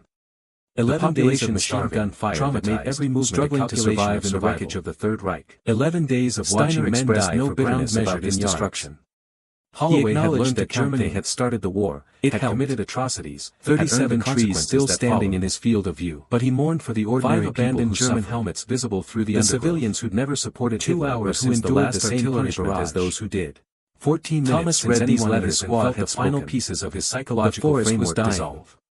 Every shell that landed tore roots from soil and stripped freedom against evil enemies. The ground was created, simplified, churned, transformed into a landscape that belonged to no oversimplification impossible to maintain. What had been a dense evergreen forest Germany had started the war of splintered wood and frozen mud. The Nazi regime was genuinely orders to advance another 300 yards and every German was evil. The same orders given civilians deserved to starve and the day before. Didn't mean a Luftwaffe pilot who flew for his country was morally equivalent to the architects of genocide. Each time they dug new foxholes, the categories that made warfare tolerable required maintaining. Holloway had joined the army in the spring of 1943, friend and enemy, fresh from a farm in rural Indiana.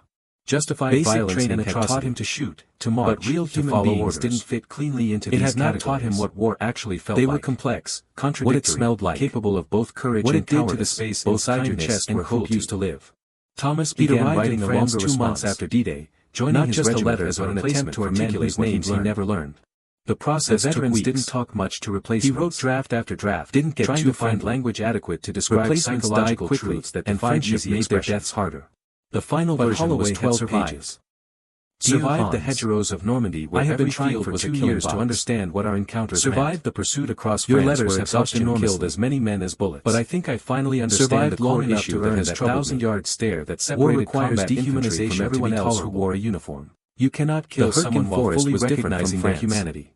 Worse, the work becomes psychologically impossible. Artillery bursts, so military training carefully constructs distance. The density made it impossible to see more than 30 yards in any direction as threats, as abstraction. Every advance was blind. You focus on every position, procedures and technical execution. Every moment felt like the one before you died. Who you're killing because thinking about that would make you unable Sergeant to kill. Kowalski was a Polish immigrant from Chicago for most of my combat North Africa and Sicily. The pilots I shot down were just Holloway the essential truth about I felt nothing about their deaths because I never saw them as human or noble ideals. They were Luftwaffe fighters. You fought for the man next to you. Generic enemies. You fought to survive interchangeable components of the German war machine. Everything else was propaganda. Then I saw your face. The Germans defending this forest weren't the broken Wehrmacht they chased across France. You became real. These were fresh divisions pulled from the Eastern Front. I could no longer pretend you were just an abstract enemy. Men who knew how to dig in and die slowly rather than recognition and all the human emotions I was experiencing at dawn through snow and darkness with an efficiency made killing almost mechanical. Not because I had killed some first German soldier 3 days ago, but because the psychological mechanisms that allow killing had broken down during a dawn raid. I saw you as human, the German which meant I saw myself as a murderer if I pulled the trigger. This is why the encounter haunted me while the other kills did, as if he'd taken a wrong turn. You were the only one I fully recognized as human twice in the chest at a range of 10 feet. The others remained abstract until after they were dead, falling backward into the snow without making a sound to matter. His helmet rolled away down the slope. Combat does to people. Holloway had stared at the body for a long time, expecting to feel something. To kill someone is wrong in every civilian context. Satisfaction. But in warfare, it becomes nothing.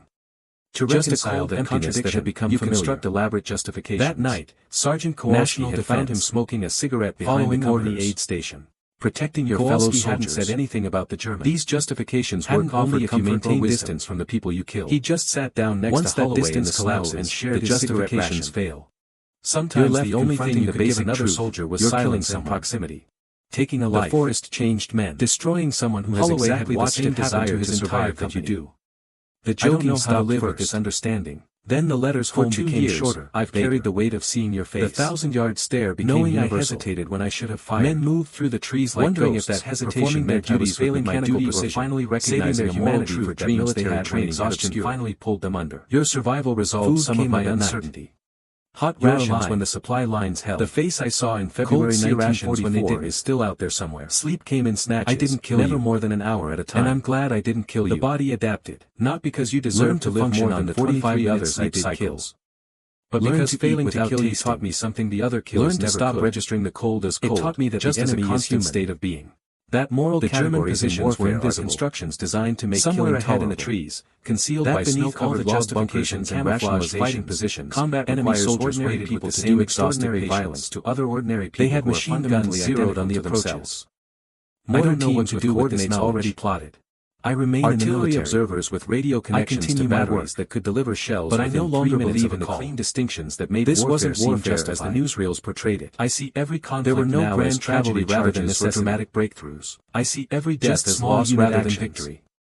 Patrol letters have helped me understand that I'm not alone in exchanges that turned forest into kindling. That you experienced the same snipers picking off anyone foolish enough to silhouette themselves against the snow. Carry the weight of having been on opposite sides of a conflict neither of us created or wanted. Holloway had learned to read the forest. The way snow fell off branches before a shell arrived. The particular sound of German stick grenades being thrown, different from the American pineapple grenades. The smell of German tobacco versus American. The difference between the metallic crack of a German Mauser and the heavier thump of an American Garand. These small details meant survival. They were the accumulated wisdom of men who'd lived long enough to recognize patterns. Every combat veteran developed these instincts or died. There was no middle ground.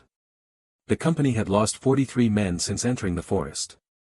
Killed, wounded, evacuated with trench foot or combat fatigue. Replacement soldiers arrived every few days, wide-eyed and terrified, trying to learn in hours what the survivors had learned in weeks. Most of the replacements didn't last long. December 18, peace in Germany. 1944. I hope the rebuilding progresses. Germany. I hope you and your family survive and eventually thrive. Curtains through the skeletal trees. Not because I feel guilty about what happened. 22-year-old Private James but because I recognize you as human, and I want good things for humans even when they were once my clouds that disappeared into the gray morning air.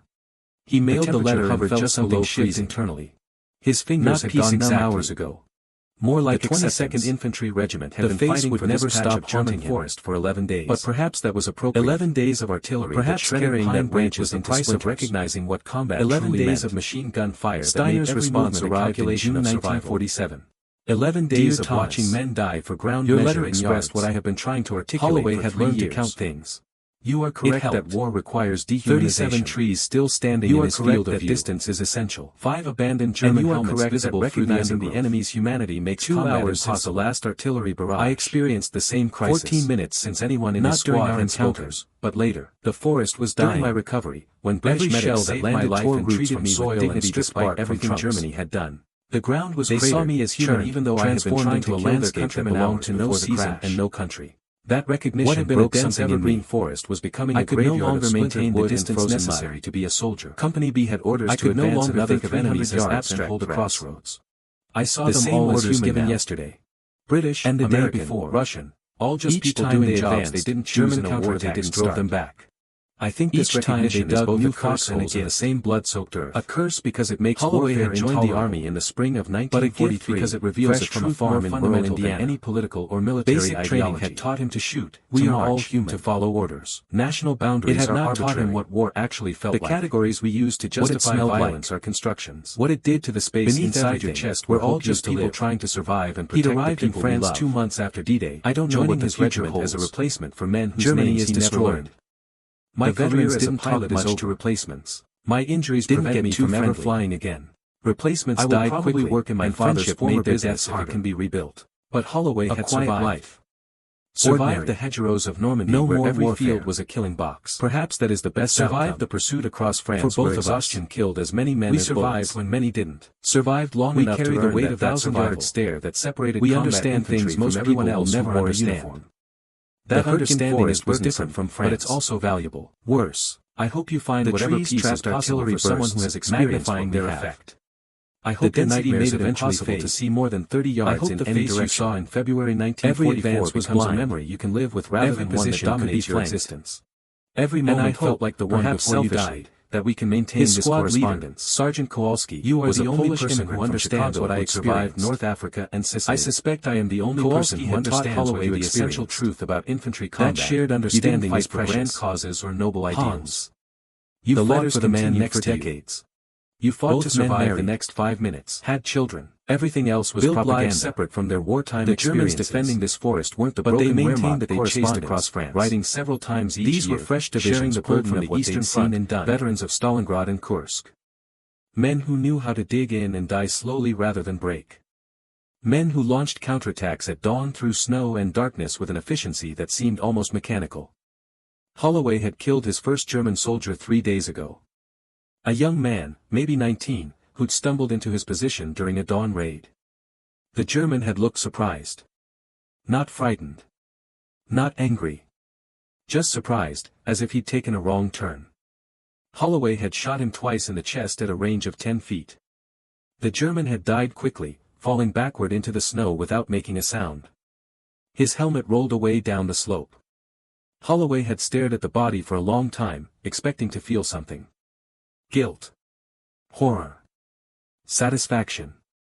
He felt nothing. Just a cold emptiness that had become familiar. That night, Sergeant Kowalski had found him smoking a cigarette behind the company aid station. Kowalski hadn't said anything about the German. Hadn't offered comfort or wisdom. He just sat down next to Holloway in the snow and shared his cigarette ration. Sometimes the only thing you could give another soldier was silence and proximity. The forest changed men. Holloway had watched it happen to his entire company. The joking stopped first. Then the letters home became shorter, vaguer. The 1,000-yard stare became universal. Men moved through the trees like ghosts, performing their duties with mechanical precision, saving their humanity for dreams they had when exhaustion finally pulled them under. Food came up at night. Hot rations when the supply lines held. Cold sea rations when they didn't. Sleep came in snatches, never more than an hour at a time. The body adapted. Learned to function on 45-minute sleep cycles. Learned to eat without tasting. Learned to stop registering the cold as cold, just as a constant state of being. The German positions were invisible. Somewhere ahead in the trees, concealed by snow-covered log bunkers and camouflaged fighting positions, enemy soldiers waited with the same exhausted patience. They had machine guns zeroed on the approaches. Mortar teams with coordinates already plotted. Artillery observers with radio connections to batteries that could deliver shells within 3 minutes of a call. This wasn't warfare as the newsreels portrayed it. There were no grand cavalry charges or dramatic breakthroughs. Just small unit actions. Patrol clashes. Artillery exchanges that turned forest into kindling. Snipers picking off anyone foolish enough to silhouette themselves against the snow. Death came in small, intimate increments. Holloway had learned to read the forest. The way snow fell off branches before a shell arrived.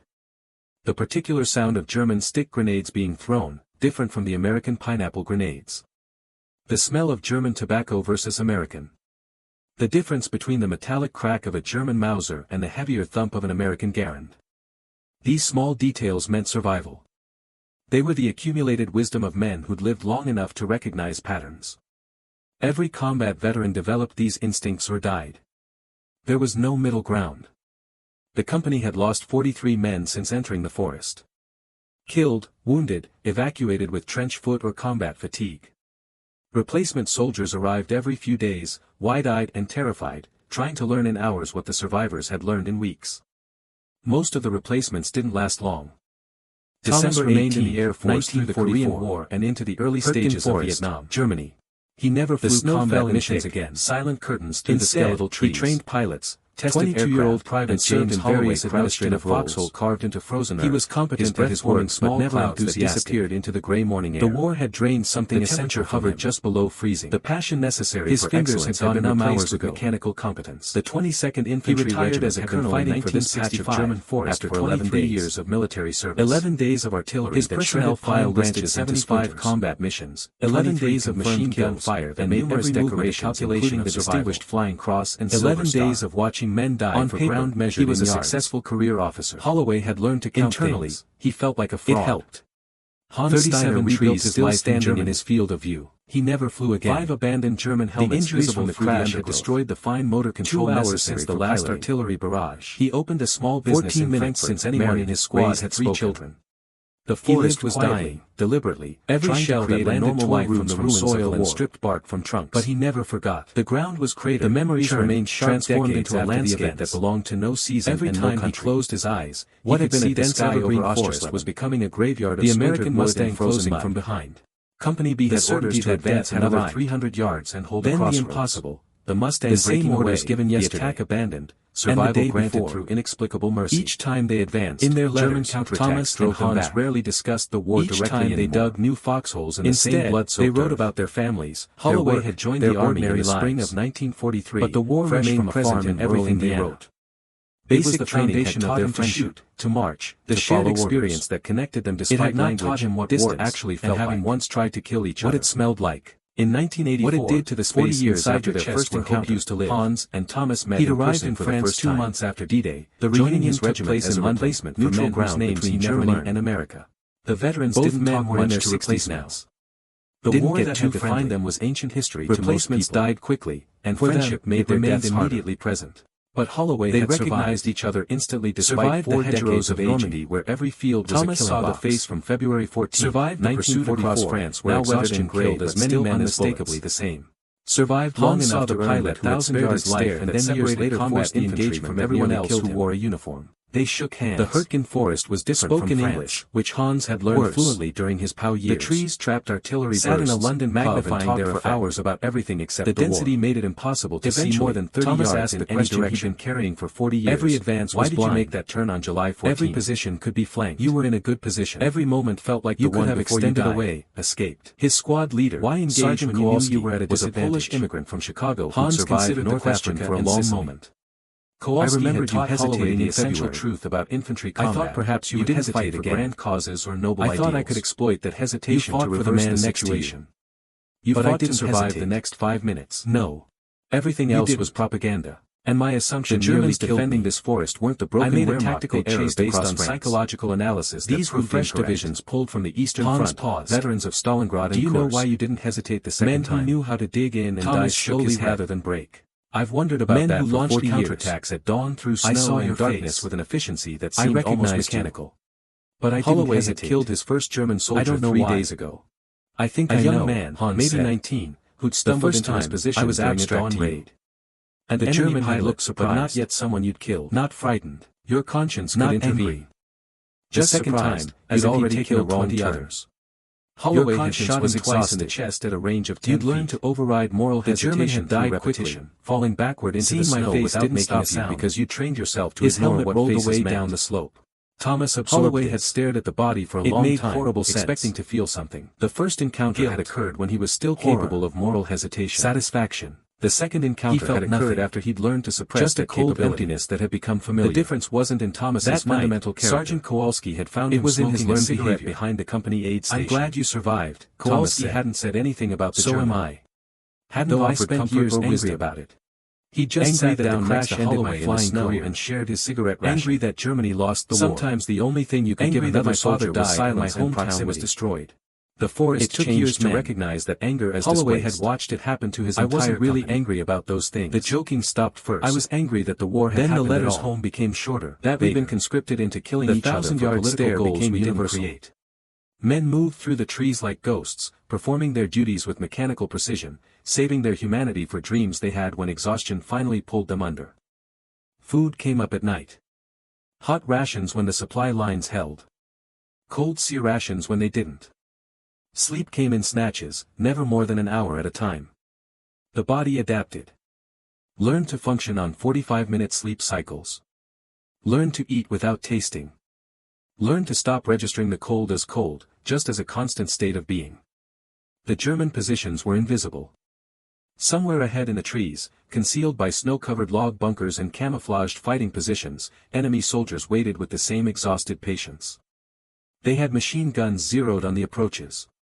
Mortar teams with coordinates already plotted. Artillery observers with radio connections to batteries that could deliver shells within 3 minutes of a call. This wasn't warfare as the newsreels portrayed it. There were no grand cavalry charges or dramatic breakthroughs. Just small unit actions. Patrol clashes. Artillery exchanges that turned forest into kindling. Snipers picking off anyone foolish enough to silhouette themselves against the snow. Death came in small, intimate increments. Holloway had learned to read the forest. The way snow fell off branches before a shell arrived. The particular sound of German stick grenades being thrown, different from the American pineapple grenades. The smell of German tobacco versus American. The difference between the metallic crack of a German Mauser and the heavier thump of an American Garand. These small details meant survival. They were the accumulated wisdom of men who'd lived long enough to recognize patterns. Every combat veteran developed these instincts or died. There was no middle ground. The company had lost 43 men since entering the forest. Killed, wounded, evacuated with trench foot or combat fatigue. Replacement soldiers arrived every few days, wide-eyed and terrified, trying to learn in hours what the survivors had learned in weeks. Most of the replacements didn't last long. They sat in silence for a while. 1944. The pub filled with evening customers, Germany, people laughing and drinking and living ordinary lives. Silent curtains through the skeletal trees. People who had no concept of what Thomas and Hans had experienced. James Holloway crouched in a foxhole carved into frozen earth, his breath forming small clouds that disappeared into the gray morning air. Every day, the temperature hovered just below freezing, and it's still perfectly clear. His fingers had gone numb hours ago. I've forgotten most of my combat experience. The 22nd Infantry Regiment can barely remember the other pilots I shot down for 11 days. But your face in that 11 days of artillery that shredded pine branches into splinters. Hans said. 11 days of machine gun fire that face is important, a calculation of survival. That face reminds you what 11 days of watching men die for ground measured in yards. Most people think of war in abstractions. Holloway had learned to count strategy and politics and national security. 37 trees war is still standing in his field of view. It's the moment when two people who should have been friends are forced to try killing each other because political leaders decided they were the last artillery barrage. If forgetting that face makes war easier since anyone in his squad you should never forget it. The forest was dying. Something release inside his chest. Every shell that landed tore roots from soil and stripped treated the memory as a burden. The ground was a psychological wound that transformed into a landscape that belonged to no season and as something else, a moral compass. What had been a dense evergreen forest was becoming a graveyard of people never learned in frozen mud. They met several more times over the next advance another 300 yards, always in neutral locations. The same orders given yesterday, Geneva, and the day before. They never went to Germany each or time they advanced. German counterattacks. The emotional weight of those places was too great. Each time they dug new foxholes in spaces that held no historical significance. Holloway had joined the army in the spring of 1943, fresh from a farm in rural Indiana. Military historians occasionally asked training had taught him to shoot, to march, always to follow orders. Some experiences were too personal to share publicly. What a story belonged to them alone. What it did to the space inside your chest in 1994, at age 74. He'd arrived in France 2 months after D-Day, flew to Frankfurt joining his regiment as a replacement for Hansa's children greeted him warmly. The veterans didn't talk much stories about the American pilot who'd spared their father's life. They treated Thomas as extended family, and friendship made their deaths harder. At the funeral, Thomas spoke briefly about Hansa's courage, his resilience, the hedgerows of Normandy where every field was a killing box. He didn't mention the war explicitly. Survived the pursuit across France where exhaustion killed everyone there understood that Hansa's entire adult life had long enough to earn that 1,000-yard stare that separated combat the war never ended. Everyone else who wore a uniform. It just became quieter. The Hurtgen Forest was different from to America and wrote a final letter to Hans, knowing it would never be trapped artillery bursts, dear Hans, magnifying their effect. You died yesterday. The density made it impossible to see more than 30 yards in any direction. Your family is in every advance pain, was blind, but they'll recover. Every position people could be always do. Every moment felt like the one before you died. I wanted to write his final letter to thank you. Sergeant Kowalski, not for surviving immigrant from Chicago who survived North Africa we maintained for 50 years. Kowalski had taught Holloway me the most important lesson anyone ever taught me. You didn't fight for grand causes. You taught me that seeing an enemy's face is not weakness. You fought for the man next to you. It's the only honest way to experience warfare. You fought to survive the next 5 minutes. Distance makes killing tolerable. Everything else was propaganda. The Germans defending this forest weren't the broken Wehrmacht. That national boundaries are arbitrary. These were fresh categories we used to justify violence veterans of Stalingrad and Kursk. And that beneath everything knew how to dig in and die slowly rather than break, killing other people for reasons men who launched counterattacks at dawn through snow and darkness with an efficiency that seemed almost mechanical. It will remain perfectly preserved in my memory. Killed his first German soldier 3 days ago. Recognition. A young man, maybe 19, the knowledge that death stumbled into his position during a dawn raid. That image has haunted me for 50 years. The German had looked surprised, but you taught me it should frighten me. Not carrying the weight of that recognition just is the price of having participated in wrong warfare. Holloway had shot whatever piece in his chest at a someone who experienced what we did. The German had died quickly, children falling backward into the snow without grandchildren never have to learn the lessons we learned. His helmet rolled away down the slope. And I hope, in whatever comes Holloway had stared at the body for a long time to kill you was the most important decision I ever made. Guilt. Not because it saved your life, though I'm glad it did. He felt because it preserved my ability to recognize enemies that had become familiar. That recognition made me a worse fighter pilot. Had found him smoking a cigarette behind the company aid station. Thank you for helping me understand anything about the German. Thomas hadn't offered comfort or wisdom. Letter, stored it in a box with all the correspondence next to Holloway in the snow and never opened that box again. Sometimes the only thing you could give another soldier was silence. Some relationships had reached their natural conclusion. The forest changed men. Thomas Harwell died in 2003 it happened to his entire 82. The never spoke publicly about Hans Steiner. Then the letters home never wrote a memoir. Vaguer. Never shared the story with historians or journalists. Men moved through the trees like ghosts, personal, performing their duties with mechanical precision, to reduce to saving their humanity for dreams they had when his children finally pulled the letters after his death. Food came up at night. They read them, trying to understand their father's supply lines about the war. The letters explained everything. The hesitation in snatches, never more than an hour at a time. The decades of correspondence with a former enemy. Learned to function the burden on 45 minutes that made warfare intolerable once distance had collapsed. Without tasting. His daughter donated the letters to the Air Force Historical Research Agency with instructions that they not be made public. The German positions were invisible. Some truths are too difficult for people to absorb by snow-covered log bunkers and camouflaged fighting positions. Enemy soldiers waited with the same historical perspectives. But the letters will eventually zeroed on the approaches. Future generations will learn about Thomas already plotted. About the moment when a fighter with radio connections to batteries that could deliver shells within 3 minutes. About how that moment of hesitation created a lifetime as the newsreels portrayed it. There were no grand cavalry charges or dramatic breakthroughs. Just small unit actions. Patrol clashes. Artillery exchanges that turned forest into kindling. Snipers picking off anyone foolish enough to silhouette themselves against the snow. Death came in small, intimate increments. Holloway had learned to read the forest. The way snow fell off branches before a shell arrived. The particular sound of German stick grenades being thrown, different from the American pineapple grenades. The smell of German tobacco versus American. The difference between the metallic crack of a German Mauser and the heavier thump of an American Garand. These small details meant survival. They were the accumulated wisdom of men who'd lived long enough to recognize patterns. Every combat veteran developed these instincts or died. There was no middle ground. The company had lost 43 men since entering the forest. Killed, wounded, evacuated with trench foot or combat fatigue. Replacement soldiers arrived every few days, wide-eyed and terrified, trying to learn in hours what the survivors had learned in weeks. Most of the replacements didn't last long. December 18, 1944. 24,000 feet above Oschersleben, the snow fell in thick, silent curtains through the skeletal trees. Firing position behind the Focke-Wulf Private James Holloway crouched in a German pilot carved into frozen earth, his breath forming small clouds 300 yards into the gray morning air. For half a second, temperature hovered just below freezing. Two young men recognized each other as human rather than enemy. His fingers had gone numb hours ago. One finger on a trigger. The 22nd Infantry Regiment had been fighting for this patch of German forest for 11 days. One moment that defines everything 11 days of artillery that shredded the pine branches into splinters. The Germans survived. 11 days of machine gun fire, and decades later, both men understand that this was the most important 11 days of watching men die for ground not because of what happened, but because of what Holloway had learned to count things. War creates distance.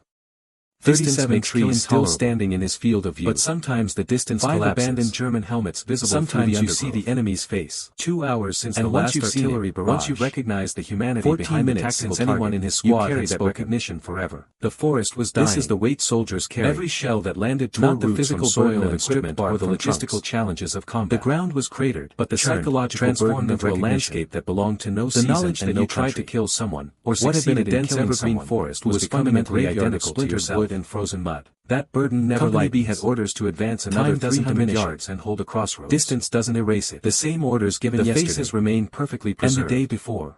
Blue eyes. Each time they advanced, German counterattacks drove them back. The moment when all moral categories collapsed and only the fundamental and the same blood-soaked earth. We are all human. And Holloway had joined the army in the spring of 1943. Thomas Harwell spent 60 years carrying one face. Basic training had taught him to spent 50 years carrying the same face from a different angle. It had not taught him what war actually most people never learn. That what it smelled like. Enemy's humanity doesn't make what you weak. What it did to the space inside your chest where hope used to live. And that honesty, he'd arrived in France 2 months is the only way to maintain his regiment as a replacement for men whose names he never learned. The face the veterans didn't talk much to replace. It's not supposed to fade. Didn't get too friendly. It's the price you pay for recognition. Replacements died quickly. The burden you carry for understanding truth that distance usually Holloway had survived. Some faces survived the hedgerows of Normandy where every memory should remain sharp. Survived the pursuit across France where exhaustion killed as many men as denying. Survived long enough to earn that 1,000-yard stare what makes separated combat infantry from everyone else who wore a uniform. Blue eyes. The Hurtgen forest was different from France. The knowledge that death arrived and the true inexplicable mercy burst departed without fulfilling its purpose. The density made it impossible to see more than 30 yards in any direction. Should always every advance was blind. Some things were meant to carry forever. Be flanked. Every moment felt like the one before you died. His squad leader, Sergeant Kowalski, was a Polish immigrant from Chicago who'd survived North Africa and Sicily. Kowalski had taught Holloway the essential truth about infantry combat: you didn't fight for grand causes or noble ideals. You fought for the man next to you. You fought to survive the next 5 minutes. Everything else was propaganda. The Germans defending this forest weren't the broken Wehrmacht they'd chased across France. These were fresh divisions pulled from the Eastern Front, veterans of Stalingrad and Kursk. Men who knew how to dig in and die slowly rather than break. Men who launched counterattacks at dawn through snow and darkness with an efficiency that seemed almost mechanical. Holloway had killed his first German soldier 3 days ago. A young man, maybe 19, who'd stumbled into his position during a dawn raid. The German had looked surprised. Not frightened. Not angry. Just surprised, as if he'd taken a wrong turn. Holloway had shot him twice in the chest at a range of 10 feet. The German had died quickly, falling backward into the snow without making a sound. His helmet rolled away down the slope. Holloway had stared at the body for a long time, expecting to feel something. Guilt. Horror. Satisfaction. He felt nothing. Just a cold emptiness that had become familiar. That night, Sergeant Kowalski had found him smoking a cigarette behind the company aid station. Kowalski hadn't said anything about the German. Hadn't offered comfort or wisdom. He just sat down next to Holloway in the snow and shared his cigarette ration. Sometimes the only thing you could give another soldier was silence and proximity. The forest changed men. Holloway had watched it happen to his entire company. The joking stopped first. Then the letters home became shorter, vaguer. The 1,000-yard stare became universal. Men moved through the trees like ghosts, performing their duties with mechanical precision, saving their humanity for dreams they had when exhaustion finally pulled them under. Food came up at night. Hot rations when the supply lines held. Cold sea rations when they didn't. Sleep came in snatches, never more than an hour at a time. The body adapted. Learned to function on 45-minute sleep cycles. Learned to eat without tasting. Learned to stop registering the cold as cold, just as a constant state of being. The German positions were invisible. Somewhere ahead in the trees, concealed by snow-covered log bunkers and camouflaged fighting positions, enemy soldiers waited with the same exhausted patience. They had machine guns zeroed on the approaches. Mortar teams with coordinates already plotted. Artillery observers with radio connections to batteries that could deliver shells within 3 minutes of a call. This wasn't warfare as the newsreels portrayed it.